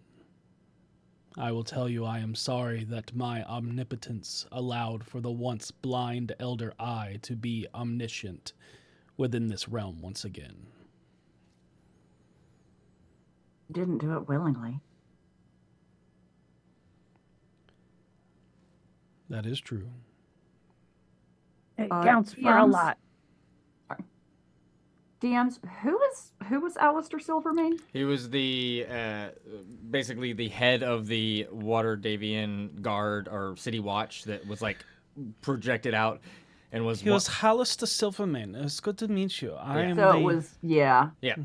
Yeah, I told him. Awesome. Yep. 100%. Cool. Okay. Their plan is to use the power of the gods they have killed and absorbed to withstand the power of opening the living gate created by Malyana in the underbelly of Waterdeep. It will be on the side of the Fae, so do not look for it here on this plane. It will be the Jathaman dagger that opens the gate, while George is imbued with the powers of the Tablets of Fate. Once the gate begins to open, I am sure many things will bleed through from the stars beyond. Fight them if you must, but it is the Elder Eye that you have to stop from obtaining the Tablets of Fate, for they shall be rewritten, and AO will no longer have power. Does that mean... Maybe I misunderstood. Does that mean we gotta go to the Feywild to stop George? We have to go through Undermountain into the Feywild through the level that currently hosts the what was his name? It is not where the Mad Mage lives. It is just a level within the Mad Mage's machinations and labyrinth. Got it. It is But where... we have to go into Undermountain. That is true, but it is where the cultists have all gathered and have been turned. It is where you saw George become corrupted. So we gotta get there and then go to the Feywild. If he's disarmed of the dagger, is he still connected to the power of the gods he slew with it? Yes. And I would say it is very hard to separate him from the blade at this point. It is a part of the body. Well, you can always cut off an arm. How easy is it to fight something that can regrow? As you see Allpenser just kind of like roll his eyes thinking about how aberrations work. If they're amassing an army down there, it's logical to assume that the Mad Mage is going to come out and do something. He doesn't strike me as the friendly type. I have it on really good authority. Yeah, someone wanted us to go down there and deal with him, as I recall. You still should go down there and think- deal with him. He is constantly a threat, I assure you. Let's hope that he has not been turned. If that is the case, then we're all dead. And even though Orkira can't hear what Manchun is saying, what she says at pretty much the same time is like, do we think he's going to come and want to destroy the aberrations, or do we think he's become one of the aberrations? If he's become one of the aberrations, I have it on very good authority that we are all in a shitload of trouble. Is that anything new? Well, it's new when Manchun sounds, and I mean this with no offense, a little nervous. Mm. A little nervous for him is like me screaming in the bathroom crying. Don't have more confidence in yourself. I have confidence in myself. I'm confident that's what I do when I'm absolutely terrified. To your knowledge, have they enlisted Mad Mage? As of the time of my clarity, it is unknown. I did not see it come to fruition, but that is not to say it has not happened. Right. Or that it will not happen. This is all going to happen very quickly, I would imagine.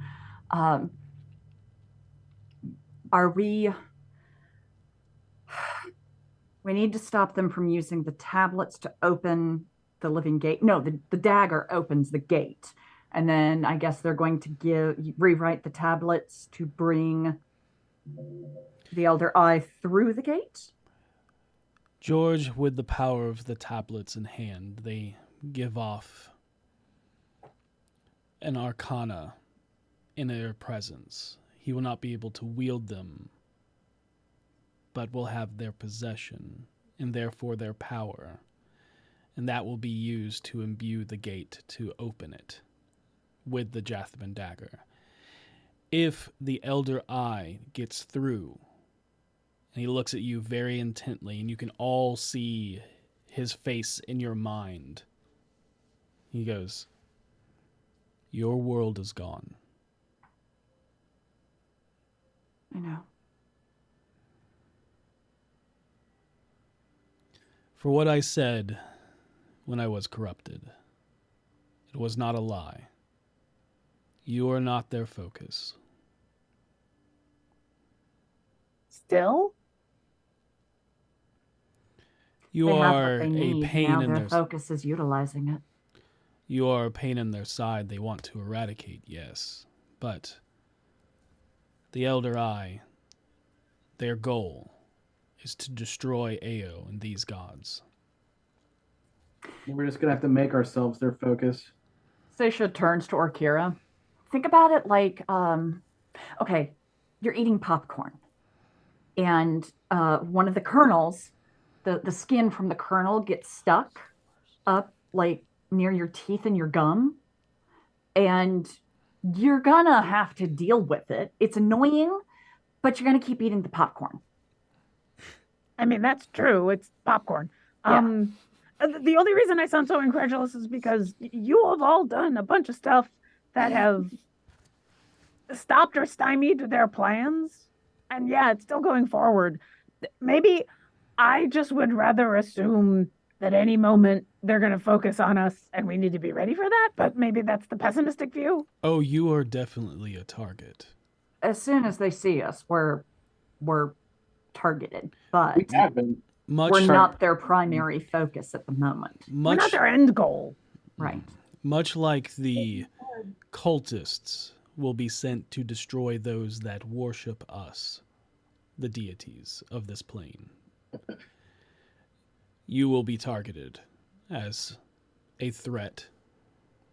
Some of you do have divine power granted to you by those you worship, but it is more so your actions that have made you a threat. Can we separate George from the gods? Or can we do what we did to you, or at least what Petunia and Harold did with the big cerulean thing that happened, and we separated you from them? Can we separate George from them? I will let you know this. I see you have intentions of using the source Mythalar to not only seal the living gate, but also know that its power can bring back someone stuck on the mirror world of a beer, or perhaps even separate someone tainted by the far realm and the gods they have absorbed. Your window for success will be a fraction of time. Exactly 1/10 of how you mortals perceive a minute of time when the Mythalar is at its full power, but I will warn you this. You will only have one chance, and you will only have one choice.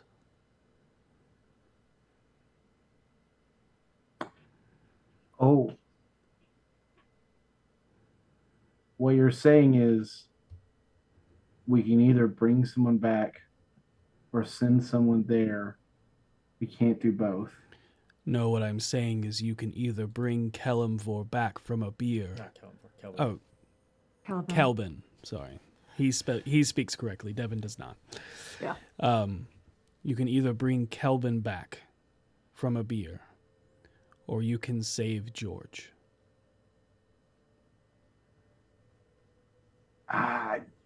Gonna Both. be pretty easy option for me. What happens to Lara if George is destroyed?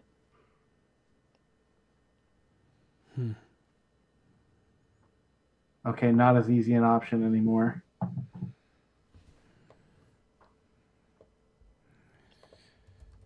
What happened?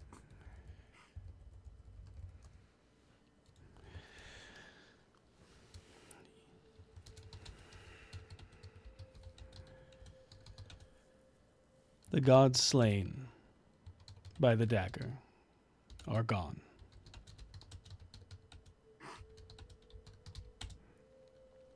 Okay. But that does not mean Can Ao bring them back?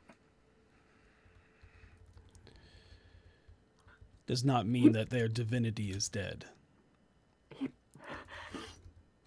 He brought Tyr back. He could bring them back, right? Mystra has returned many times. Gods have died before and been reborn.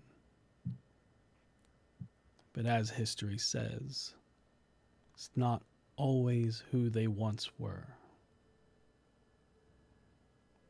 That's usually what happens when you're resurrected. You can't be the same person every single time. Things change. If we choose to get your friend, Kelvin, if we choose to get them, does that mean we're going to have to deal with George no matter what, whether it's saving him or destroying him?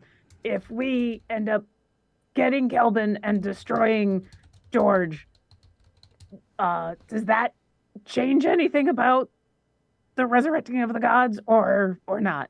Like, is there anything that we can do to help that process along, or is it just save George or save this Kelvin?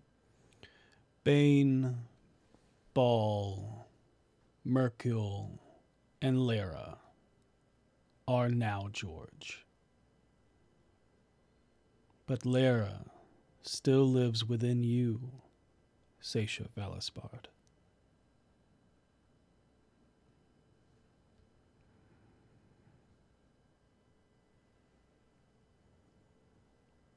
Can I be a ball spawn for her? Looks perplexed with your wording, but understands what you mean. Like how balls. No, he children- completely understands what you mean. I do not know. That is the power of Ao. And I do not speak for his will. Okay.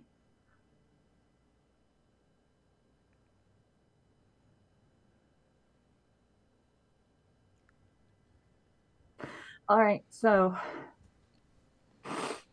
if the gate is opened and we prevent the Elderine coming through, it's still okay. They can open the gate as long as he doesn't pass through. It's okay? That is correct. You have the power minus one piece in order to seal the gate, like the first. So when we encounter the open gate, we need to complete the Mythalar. You must restore the source.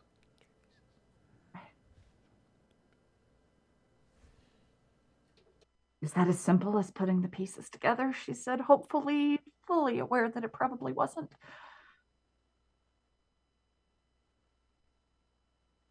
My assumption is we put the pieces together. We've got part one. We stop the door opening. That's part two. We do something about George. That's part three. When we complete the Mythalar, You will also need to have the Mythalar completed at its full power in order to pull off the miracle, whichever you so choose. Right. Kelvin. We've got to get Kelvin back. We made a promise. When you say full power, does that mean we're supposed to be doing something else? Or once we put the last piece in, then yay, power? Mythalars require a lot. Not only will you have to repair it, but you may have to imbue it with some arcane. The weave. Okay. You have any idea how much or how long? I mean, is that a thing we do in advance? Or is that a thing we do on the spot? Once the Mythalar is complete, you will not be able to carry it like you do now. Oh, We have to do it there. okay. Orkir's gonna like glance over at Karina, remembering the conversation we had before, but won't say anything. Is there any more enlightenment you wish for me to bestow upon you? I have a question, but it's not important. I have an answer, and it is important.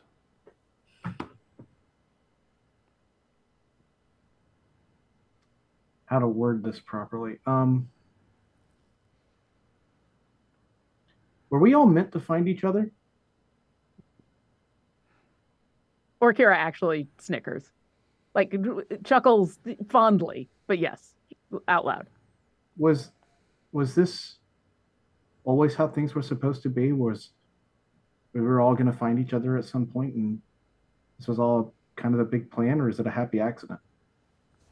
One of the things about enlightenment is the journey.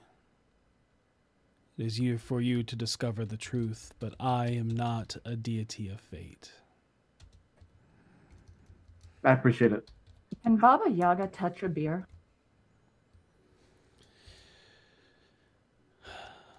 The mother of all hags touches many planes, many worlds.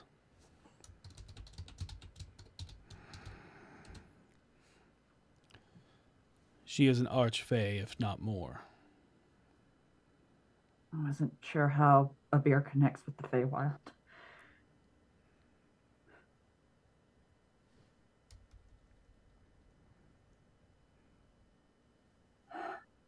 All right.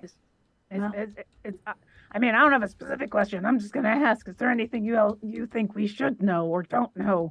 Because there seems to be a lot. There's always a lot. You're always learning. Yeah. That whole road thing you were talking about, yeah.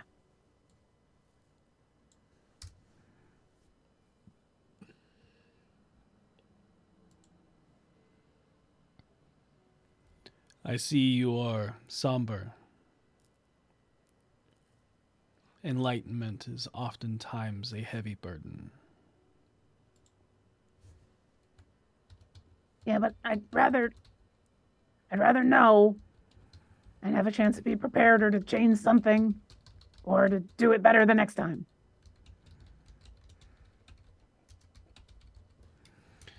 Karina Lurova, Huh? you are not of this world. Is there anything... Am I that obvious? Is there anything you would like to know?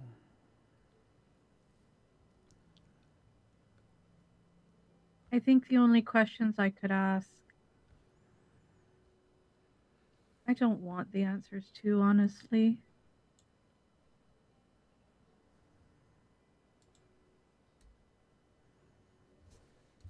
The only thing I could ask is a favor you can't grant. So I'm okay.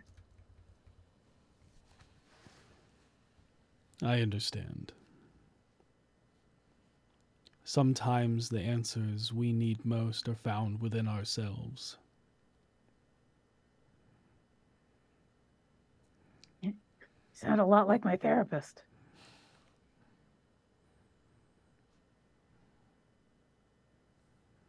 Is it like a monk thing that all monks' bathrooms are really clean, or is that just the nature of who they are as people, or like do you appreciate? It's a dumb question. It's been bothering me all day. It is a I think monk. good. It is a monk thing because cleanliness is next to godliness, and also. If And George also- is destroyed, do the souls of those gods go free? Or do they get destroyed too? Also discipline. Harold. Say your question again, say Chevalisbard. If George is destroyed, do those gods' souls go free? Or are they also destroyed? I assume you have souls, because... You now stand within the garden of deceased gods. Yeah. So they're... There are 2 times we die, say Chevalisbard, and you should know this most as a lore seeker. There is when the your time. physical form is killed and when you're forgotten. The forgotten part for a god is a slightly different, powerful aspect.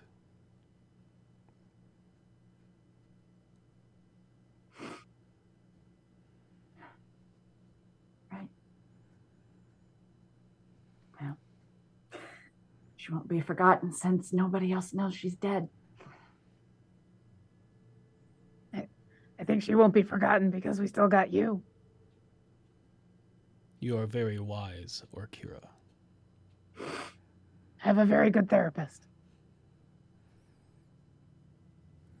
I could use one of those. I've got her Yeah, I card think- when we're done saving the universe. I think this whole group needs one. Yeah. Oh, absolutely. Yeah. Yeah. All adventurers do. I wonder if she'll take on like a group rate or something. I've never asked. Discounts are important. The scientist told me that. Spencer, Yes. if you could pick a part of you to die, which would it be?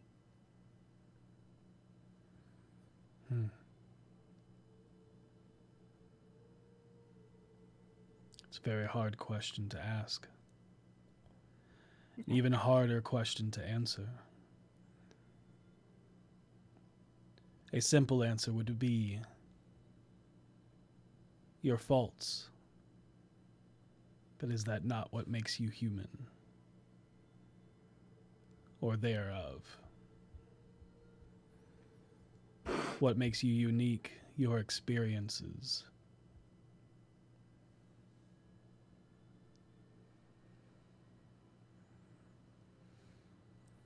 Which part would Thank you for your help. Which part would I lose?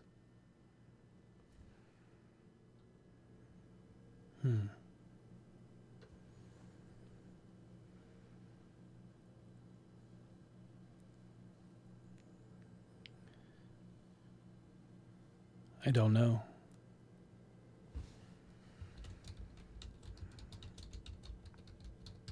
I will have to meditate on this. You have given me a question I have no answer to. Something I must find enlightenment on.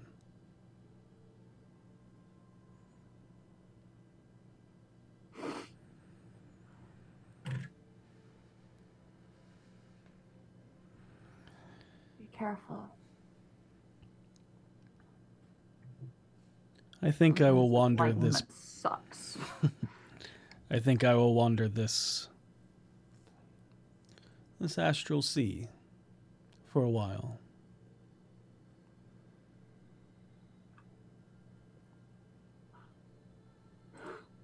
I'm glad you're safe. And I'm glad you made it out.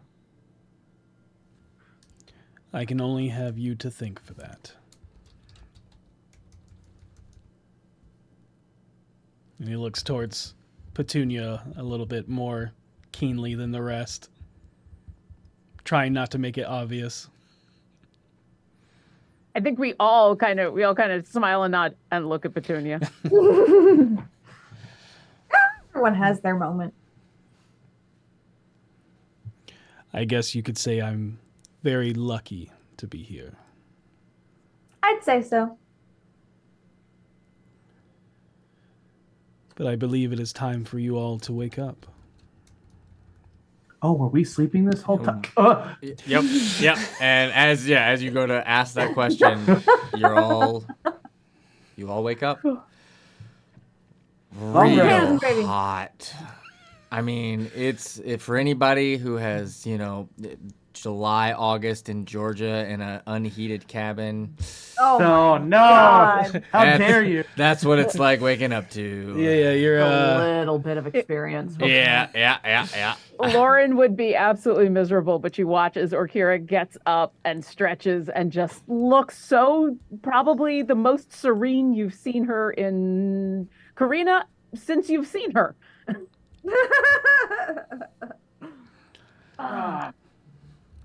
Okay, Oh, volcano's been fun. Time to go. prestidigitation, all that sweat off my body. It's just you might as well wait until we're out of here because you're just gonna get all sweaty. It's a sensory thing. I'm sorry. No, that's okay. I'm just letting you know. It's only gonna get hotter from here. Oh, I can do it as I go. It's a cantrip. We're fine. oh. All right. Are you okay? Yeah, I'm stuck to myself. Prestidigitation? Oh, that's better. I'm stuck again. Well, I'm gonna look around for Hrothgar Emberbrand. Who's our new friend? He is very tired, but he's still awake, as you guys did not take shifts. And he very proudly was like, "Oh, you don't need to take shifts. Oh, I'll stay up the whole night." And you can see he's still awake. But, yeah. Orkira will wander over to him and say, the point of that was that none of us should have needed to stay up all night because, first off, there's no night. Second off, it's this place. But that all being said, thank you.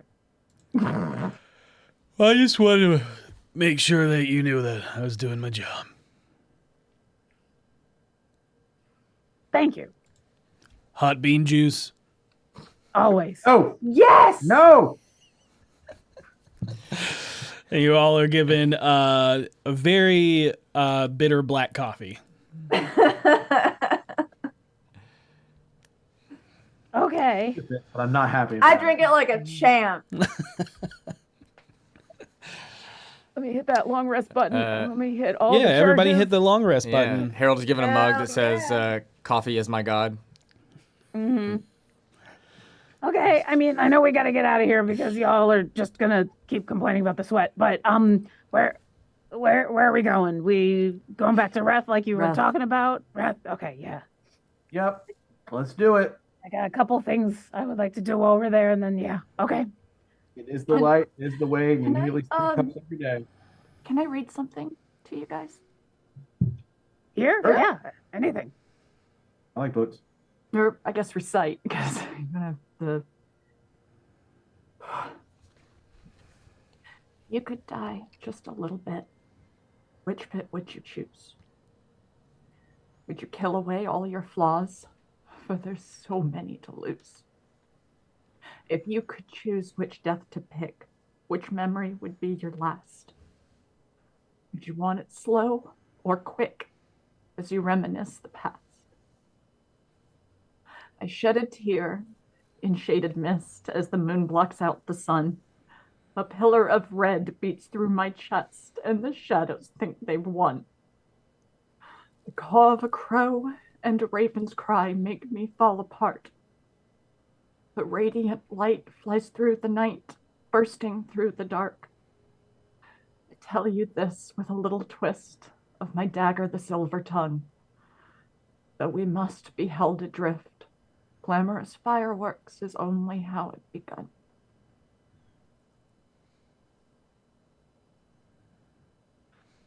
Did you write that? No. It was beautiful. My mother wrote it. And you recited it very well. She knew.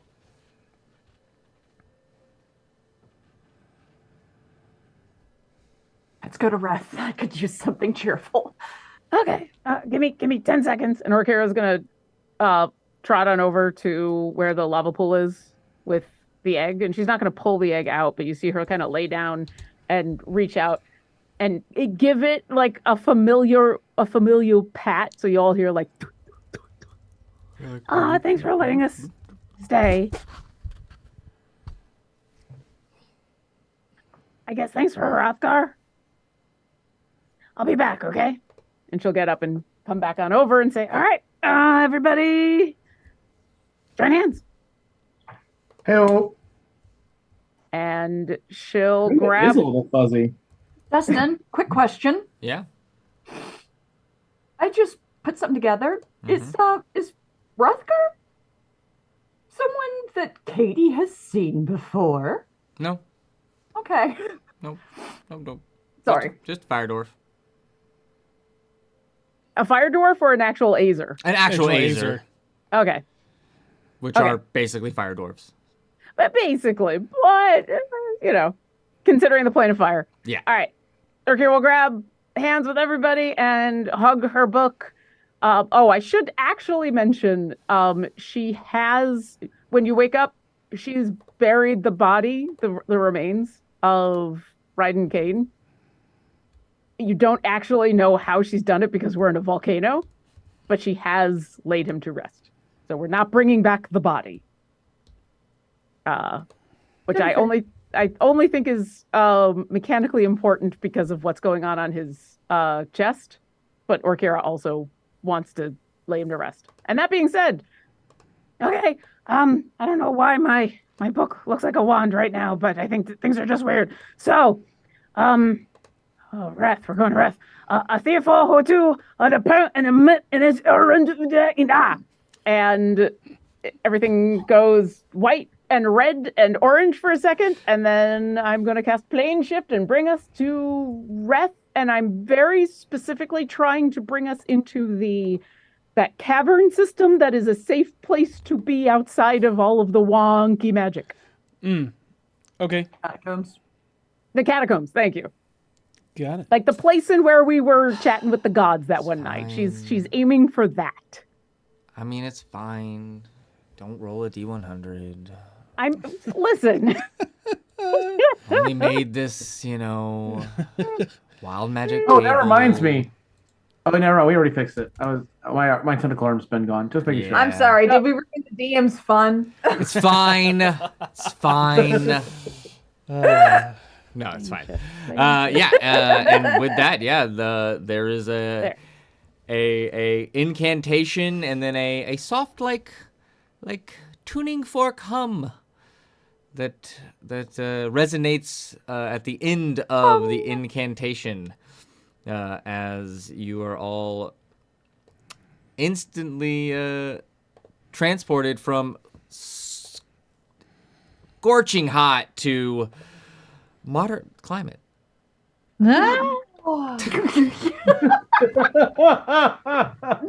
Also, I guess that means we got to get rid of all of our fun Heroes Feast stuff, right? That is all gone. That went away when you long Karina, are rested. you okay? Do you need help getting up? I'm good. Okay. Yeah, I try to warn everybody, but it's always a little bit jarring. It's also nowhere near as comfortable. Oh, I don't know about that. I'm not sticking to myself everywhere. See, this is why you need scales. We've had this conversation many times in that bag. I know. It's I would still a look fun good one to with have. I would look good with scales. You would. Wait, like you can give us scales? Oh, no. Absolutely. Well, not that I know of.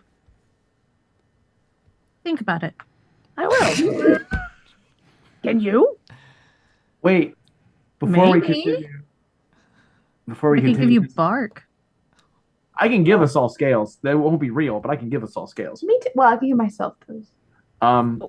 Why don't we take a little bit of time and test out our new magical knowledge on the druid's friend here?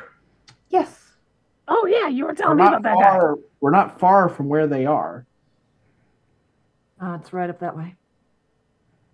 You're Found the Yeah, same yeah. hall, if I remember correctly, if we teleported exactly to that spot. Yeah. Down the hall. Oh, well, I wasn't there, so I couldn't take us there. one there, but No, but it's you if you can. go out here and turn right. Yeah, it's just on this. Yeah, around the corner. Is that where y'all are going? Yeah. Yes. Okay. And Okira, you are led into a very vine-covered hallway where everyone just kind of just falls into the vines and get consumed and pulled down into the depths. It really disturbs you because of your extremely perceptiveness. You see that nestled within these vines all throughout this hallway are corpses that look like not skeletons, but dried husks, like mummies. But all of them are just silently screaming. Like, just have that. Oh, that's really creepy when y'all both did that at the same time. I will turn to Orkira, and I will say to Orkira, okay, so the secret, there's two secrets here. The first is don't fight it, just let the vines take you in. The second, more dangerous one, Land on your feet. yeah, there's a fall at the end. And I forgot to tell people previously, and you want to land comfortably. Okay. I feel like I'm way more prepared for the second one than the first, but I'll do my best. Yeah, you think so, but really the first part's the easy part. It's the superhero landing at the end that makes it difficult. And then I'm going to lay into the vines. She'll spread her wings a little bit and say, well, maybe for you. And then she'll stand there. She won't lay in the vines, but she'll just stand there and let it happen. It's like a cat being picked up. Just Yeah, a little bit of, all right, I'm giving into this, but I'm not necessarily happy about it. Yeah. And as you are slowly engulfed, you feel all of this pressure around you, like almost crushing you to a point that is a little uncomfortable, but not harming. It is like you're completely engulfed by 100 anaconda-sized vines. as they're slithering all over you, moving you. You don't know what is up, what is down, what is left, what is right. You just feel yourself being slithered around and constricted constantly, unable to move. But if you Radira's don't... gonna clamp down, like grit her teeth and clamp down so she doesn't accidentally set something on fire, but will give into it. Okay. Gonna ask what you're clamping down on, but okay. Just like gritting her teeth. Okay, got it. Her tongue. I'll have to cast a healing on my tongue later, but I won't set anything on fire. And it is a while. It is only the trust that you have in your fellow compatriots that eases your mind, especially in this very unnerving moment, as it is at least a minute, if not more, before you feel the entire gravity let loose and like you fall 10 feet. But knowing to expect it, you take no damage. Thank you, Harold. Yeah, no worries. And you find yourself in a grove, underground, complete with What was grass. the individual's name here? Can't remember her name. Her name is... Hang on, I think I have it. I think it's down a little further. Nope. Let's see if you guys have it first, but we have it. That's no, go ahead. It's in my other I notebook. guess It's Elazira. Zira. It's been maybe 2 days because you slept. I will take a look around and be like, Elazira, it's Harold and company. And Orkira, for you, it is a beautiful underground grove, and there's this great oak tree that's just kind of growing out of the center, all illuminated by this ethereal glow of fungal light that mimics daylight casting in from above. And even though your friends have warned you or told you about this, it's still unnerving to see a very druidic grove, and there is a rusted chain wrapped around the tree. And you hear, with your extreme perception, the sound of a wooden ladle sinking into a wooden bucket with water and it being dumped around the other side of the tree. And it's like not gentle. And you hear with your keen perception the rattling of chains. And when you call out Harold, a little busy? We'll come to you. Is that cool? Who's we? Same crew as last time with one extra. Who's a healer? Yeah. Hi. Did you do something different? We may have an answer. Okay, good. We're on our way now. You sound like you're in trouble. I'm going to walk quickly. And then I'm going to run because I don't walk quickly. And We'll follow. Yeah, and as you crest around the corner around the other side of the tree, you can see her almost like throwing water on the chained husk of the sea spawn that is there, who before was just pretty docile and was just is now rabidly shaking and jostling and trying to break free. And you can see that there's wear marks and even blood and bruising around where the chain is just from fighting it so much. Seems to be for hours. When did this start? About 8 hours ago, 9 hours, something. Well, not too long ago. No Yesterday. longer tethered to one mind. Okay. Well, we might have the means to fix this. I'm going to turn. I don't know if Karina's there. Okay. No problem. Sorry, I'm committed to the bit, but my hand is dead right now. That's okay. Totally fine. Totally fine. Do you want? You can just. I know Karina in all of her puppety glory is there, but Harold will turn to Karina and say, "You are a druid. I feel like Yes. it's probably right if you wanted to attempt our first restoration." Let me make sure I can do that. Okay. It's I mean, not just our first restoration, but on Yes, I another do have it. druid. Yeah. The I had to check. I Sarugan- couldn't remember the name of the one I couldn't do. yeah, there's one. There's one I don't think any of us can do. Well, I can do it, but it's because I'm the only one with 9th level spells. Ah, That's Nope. why none of you can do it. Yeah. You will be able to eventually. Eventually. yeah. Oh yeah. Maybe. Okay, yeah. I will walk up. This takes an hour, so Karina's gonna settle in and get to work. And it is a ritual spell, so you Yep. can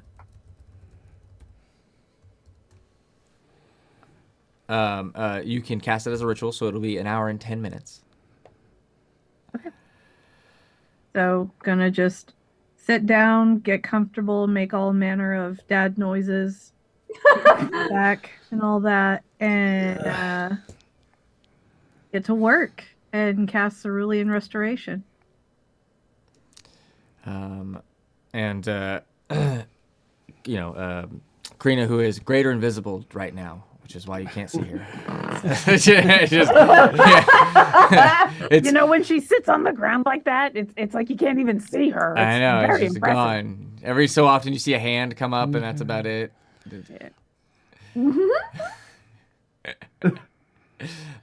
But there it is. There's the hand. Casting. No. There is this almost burning sensation that you can feel within inside of you. And as Karina starts to cast this ritual, there is intricately begins to almost sketch out, and every aspect and point of this ritual, there is like this burning blue cerulean fire that kind of ignites before there is that symbol that appears to be very similar to that of a tree that just is emblazoned underneath this druid. And you watch as the form is engulfed in fire, and the symbol looks very. It looks like a weeping willow, is how this sign looks. And as this fire erupts, there's this tension that you can see from the druid that's there, and she kind of like takes a step forward, but because of your actions previously, waits. And once the flames die down, that changed sea spawn form is no longer there, and instead is a middle-aged man. Doesn't seem to be elderly, as Elazira referenced this to be like a father figure. You see, yeah, he has a big bushy beard that grows out, some long curly hair that kind of hangs about halfway.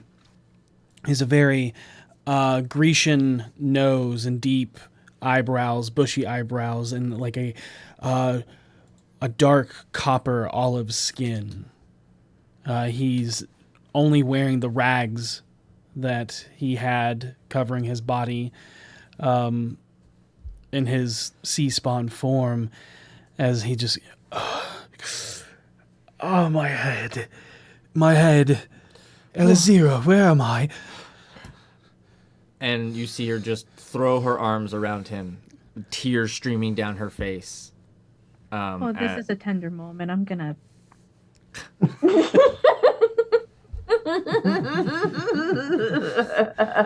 Elizira, Yeah, Karina, come over here and have a seat. You're the first person to do that, so you have a seat over here. why do I feel like I'm on fire? You're healed. Hold on. Let me get you free. Why is there a chain around Sylvanas' tree? Why am I chained to this tree? What is happening? You don't remember anything? I Okay, let me ask that a different way. What's the last thing you remember? remember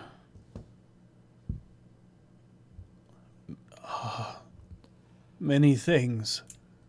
Here, underwater, on the beach, in some dark cave, far beyond Sylvanas' touch. My mind fractured 1,000-fold, as if I was every leaf on a tree. What happened? There is much to discuss. I will tell you everything. And thank you. All of you, thank you. Truly. As she begins to unchain him from the tree. Yeah, I'll help do that. Yeah. And Come. I will look around in stunned silence, and finally I'll say, "It worked. You did it. I mean, we can do things now. We finally have the ammunition to fight back." What are we fighting? We have to fight. I don't know how to describe it. It's so vast. There is a being. And We are fighting something that the sovereignty worked for. Will Brasune be okay? And at this point, Elzira will speak. We have much to discuss. Thank you all so much for everything you have done. Yeah, no problem. If We should. If you need anything else, if something comes up, just do you know how to cast sending? I can send an animal messenger. That's even better. Yeah, send a squirrel. It'll be great. We'll come. We should head up to the top and try that hallowing in the main area. Yeah. Maybe Sure. people will be able to cast up there again. Or at least just not be turned to things against their will. Yeah. I think that's step 2. And we can get in touch with the leadership here.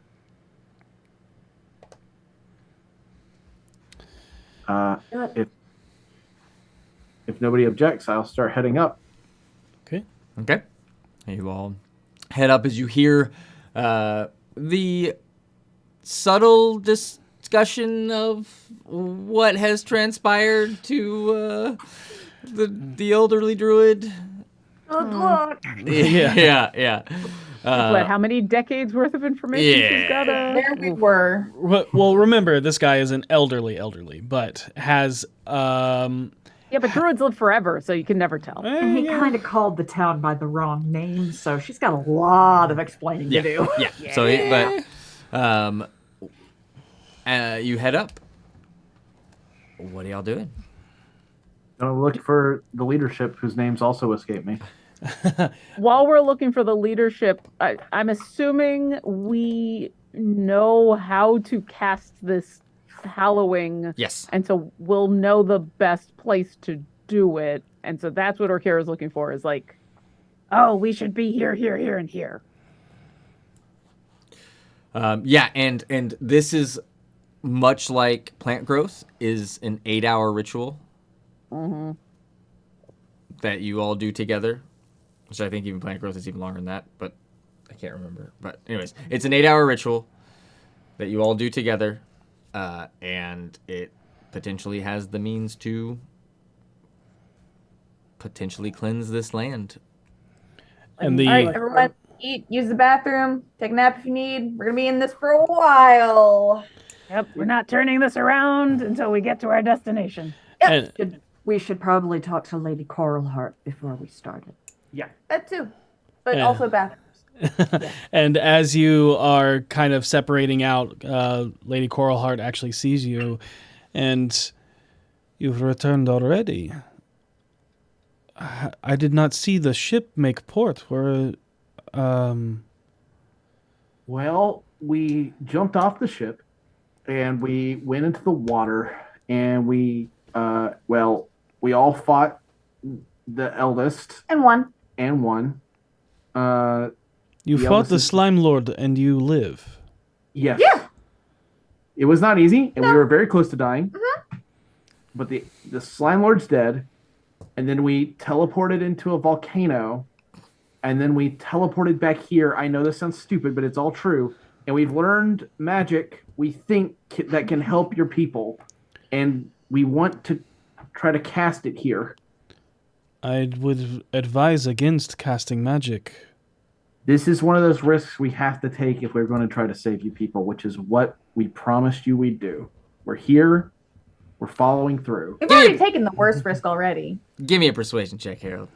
Yeah, okay. Oh man, are you gonna be able to? I don't know. babe. Harold, yeah, geez. It's going to it's be a not pretty precise. high No. difficulty. Yep. Just It's a high not- DC. Natural 20 for 37. Oh, man, it was a Man. 40. Sorry. And she'll go, okay, wow, you are great adventurers. Do you advise our people to be in the catacombs when this goes off? Yes. Yeah, Yeah. But just to be safe. as soon as it's done, we'll let you know and you can all come back out. Feel free to hang out, listen to some fantastic lessons and stories from what's his name? Quincy. Yeah, that's the one. Fantastic orator. Feel free to hang out. I see your druid has gotten the same curse. I understand. Over the bond. Wait a minute. Will people who have been affected by these transformations that take place from being here, will they be able to enter the Cerulean Hollowing? My assumption is that it doesn't create a field that they can't enter. It just takes the taint out of the land itself. Okay. Well, that being said, Orkira is used to just knowing how to do things because, that's how she does things. Is she just wakes up and knows how to do things? Do I know the specifics of the Cerulean Hollowing and whether that's going to have an adverse effect on the people? Sorry, say again. You're Do I, if I take a moment and think about the things that we just learned just by learning them, will the hollowing affect the people who have been corrupted? Got it. No, Like it will not fully corrupted. just affect the land. It'll cleanse the land. and Harold is correct. It does not hallow against aberrations. It only Cool. removes Yep. the corruption that Correct. exists. Yeah, I'll look over at Harold because I'm assuming we all kind of got the same info dump, and I'll go, think about it for a second. I'm right.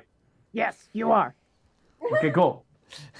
And then I'll look over at Petunia and be like, so is this weird to just kind of know things because you usually learn out of the book? Oh, this is a little unusual, but I'm not gonna complain about it. Okay, good. Normally, it takes some studying. So how long? Yeah, I mean, I wish I could study. how long? Sorry, go ahead. How long will this take? This will take about 8 hours and 10 minutes. Okay. Well, Bring some snacks. so be it. Hopefully you are still here in 8 hours. Oh, we're not going. That's not what I mean. That's fair. Okay, yes. Hopefully we are still here in 8 hours. Once you guys are underground, we'll get started. Good luck. And They will. She'll gather everyone that she can with the help of a few of the others that you recognize. The forager, for instance, he'll kind of nod.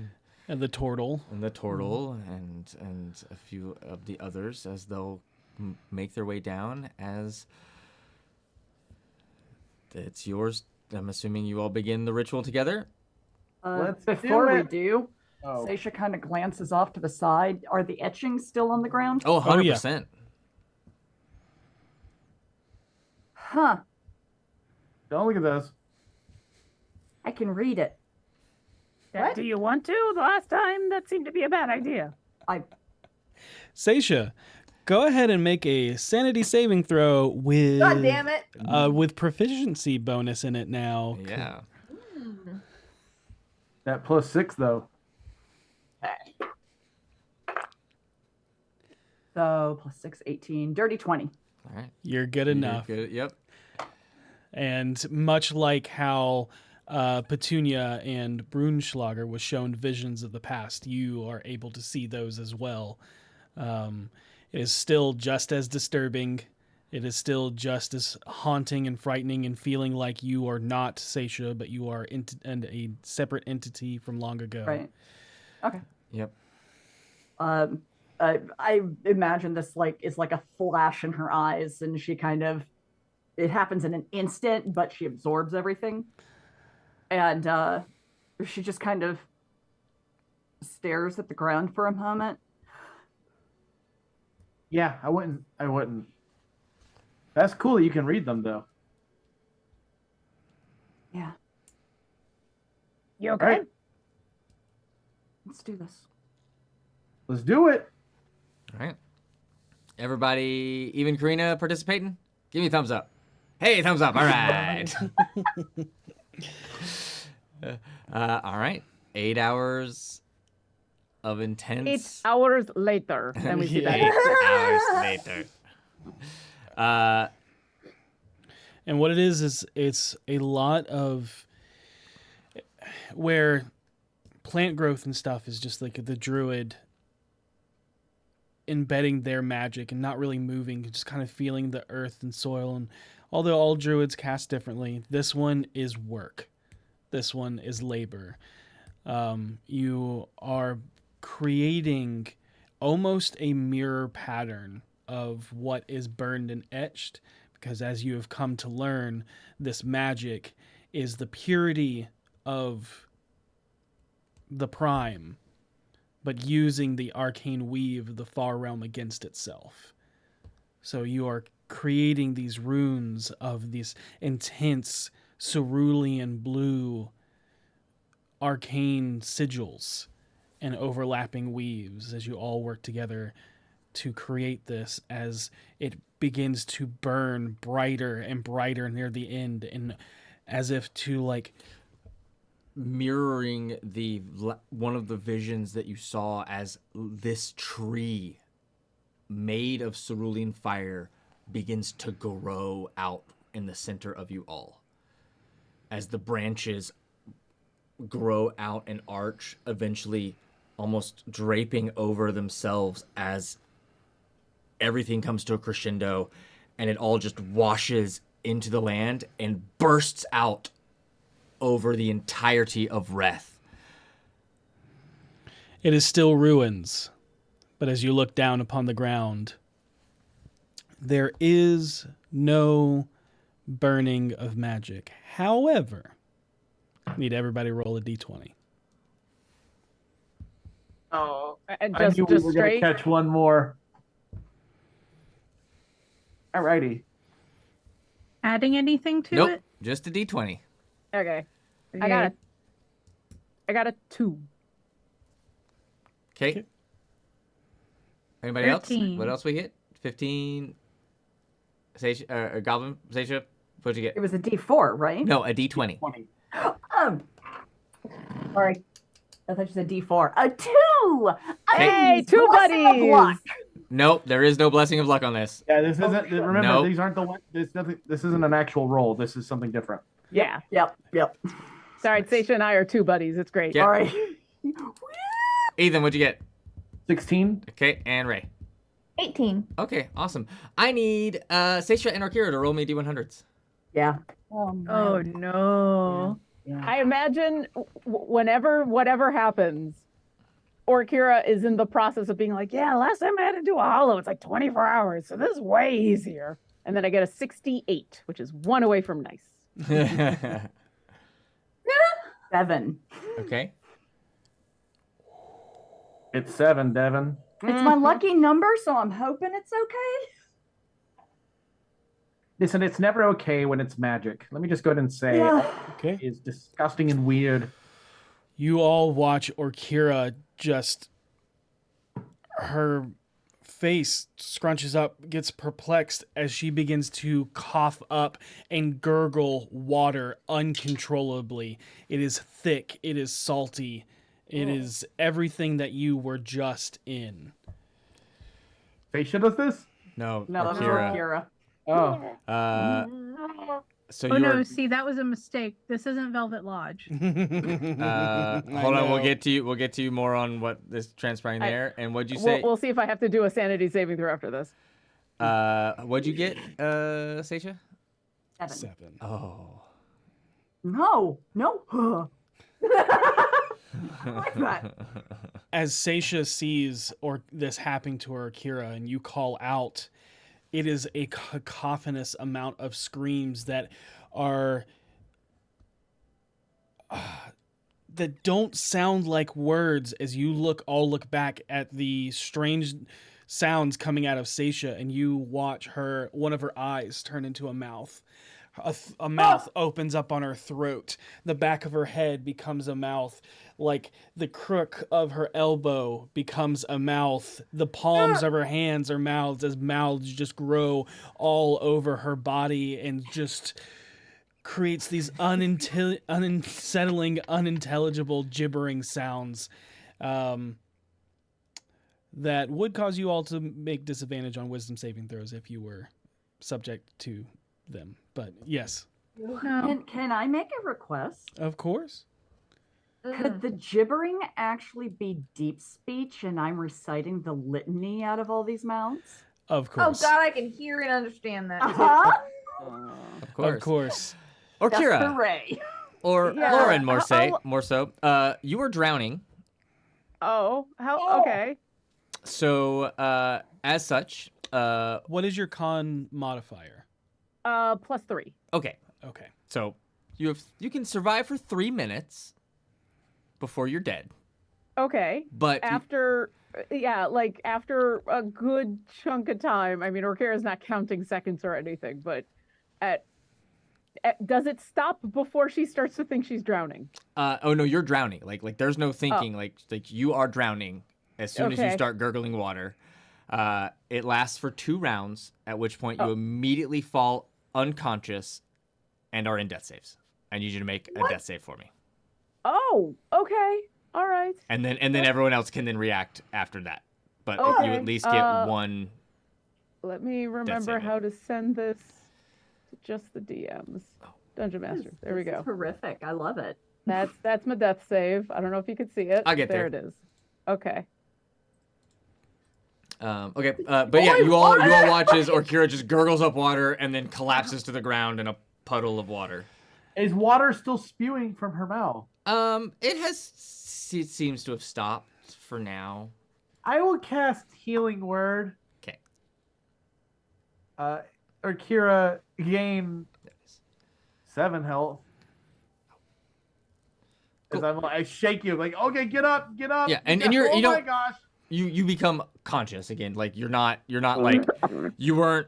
Well, I guess it would be it if you're in death stage. Yeah. So you have 7 hit points now.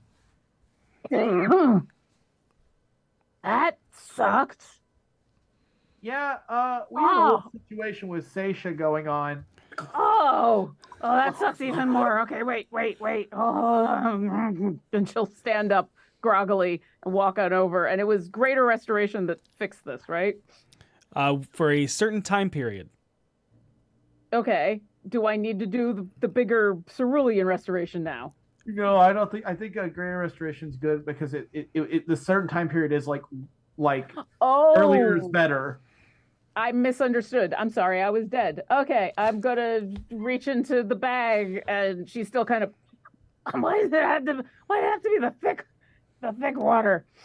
Oh, jeez, there, you bought the garn term, and she'll throw the diamond dust at Seisha and grab her by the shoulders and cast Greater Restoration. Funny, that's exactly what it sounded like coming out of the mouths. Yeah. Primordial and deep speech are surprisingly close. And as you cast this, there's no longer any backfire as you have cleansed this area. Oh! To be honest, thank Orkira God. wasn't even thinking about the back. It's been hilarious. It's like another 68. To be honest, yeah, like she was ready for it. And then I'm just gonna keep holding on to Seisha's shoulders until she stops having mouths all over her.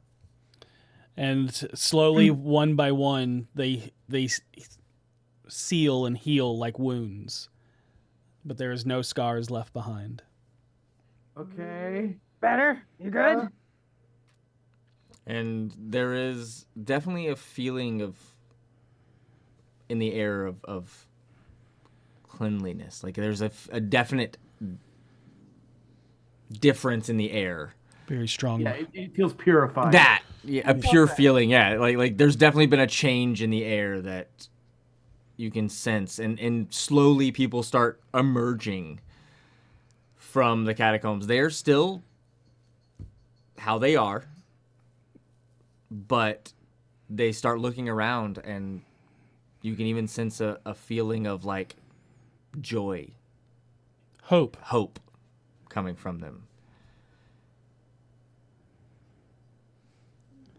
And Coral Heart will approach you again and be like, I believed your words, but this is truly unbelievable.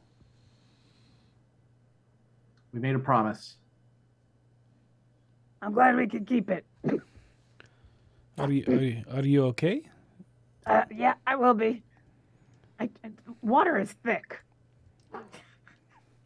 Maybe where you come from, but not here. Well, I mean, if you go a little bit to it. But you said you killed the Slime Lord. Why is the water still thick? Don't worry about it. It's fine. We had one more little mishap with some magic, but I wanted to show you something real quick. And I will cast Minor Illusion, and I will create a... what should I make an image of? I will make an image of a food that I've eaten here, I guess. Maybe some sort of pie or something. Okay. And I will close it back up and be like, you can cast magic up here now. That should make life tremendously easier. And more than that, no one should start to transform in ways that they're not prepared for or want. I cannot thank you enough.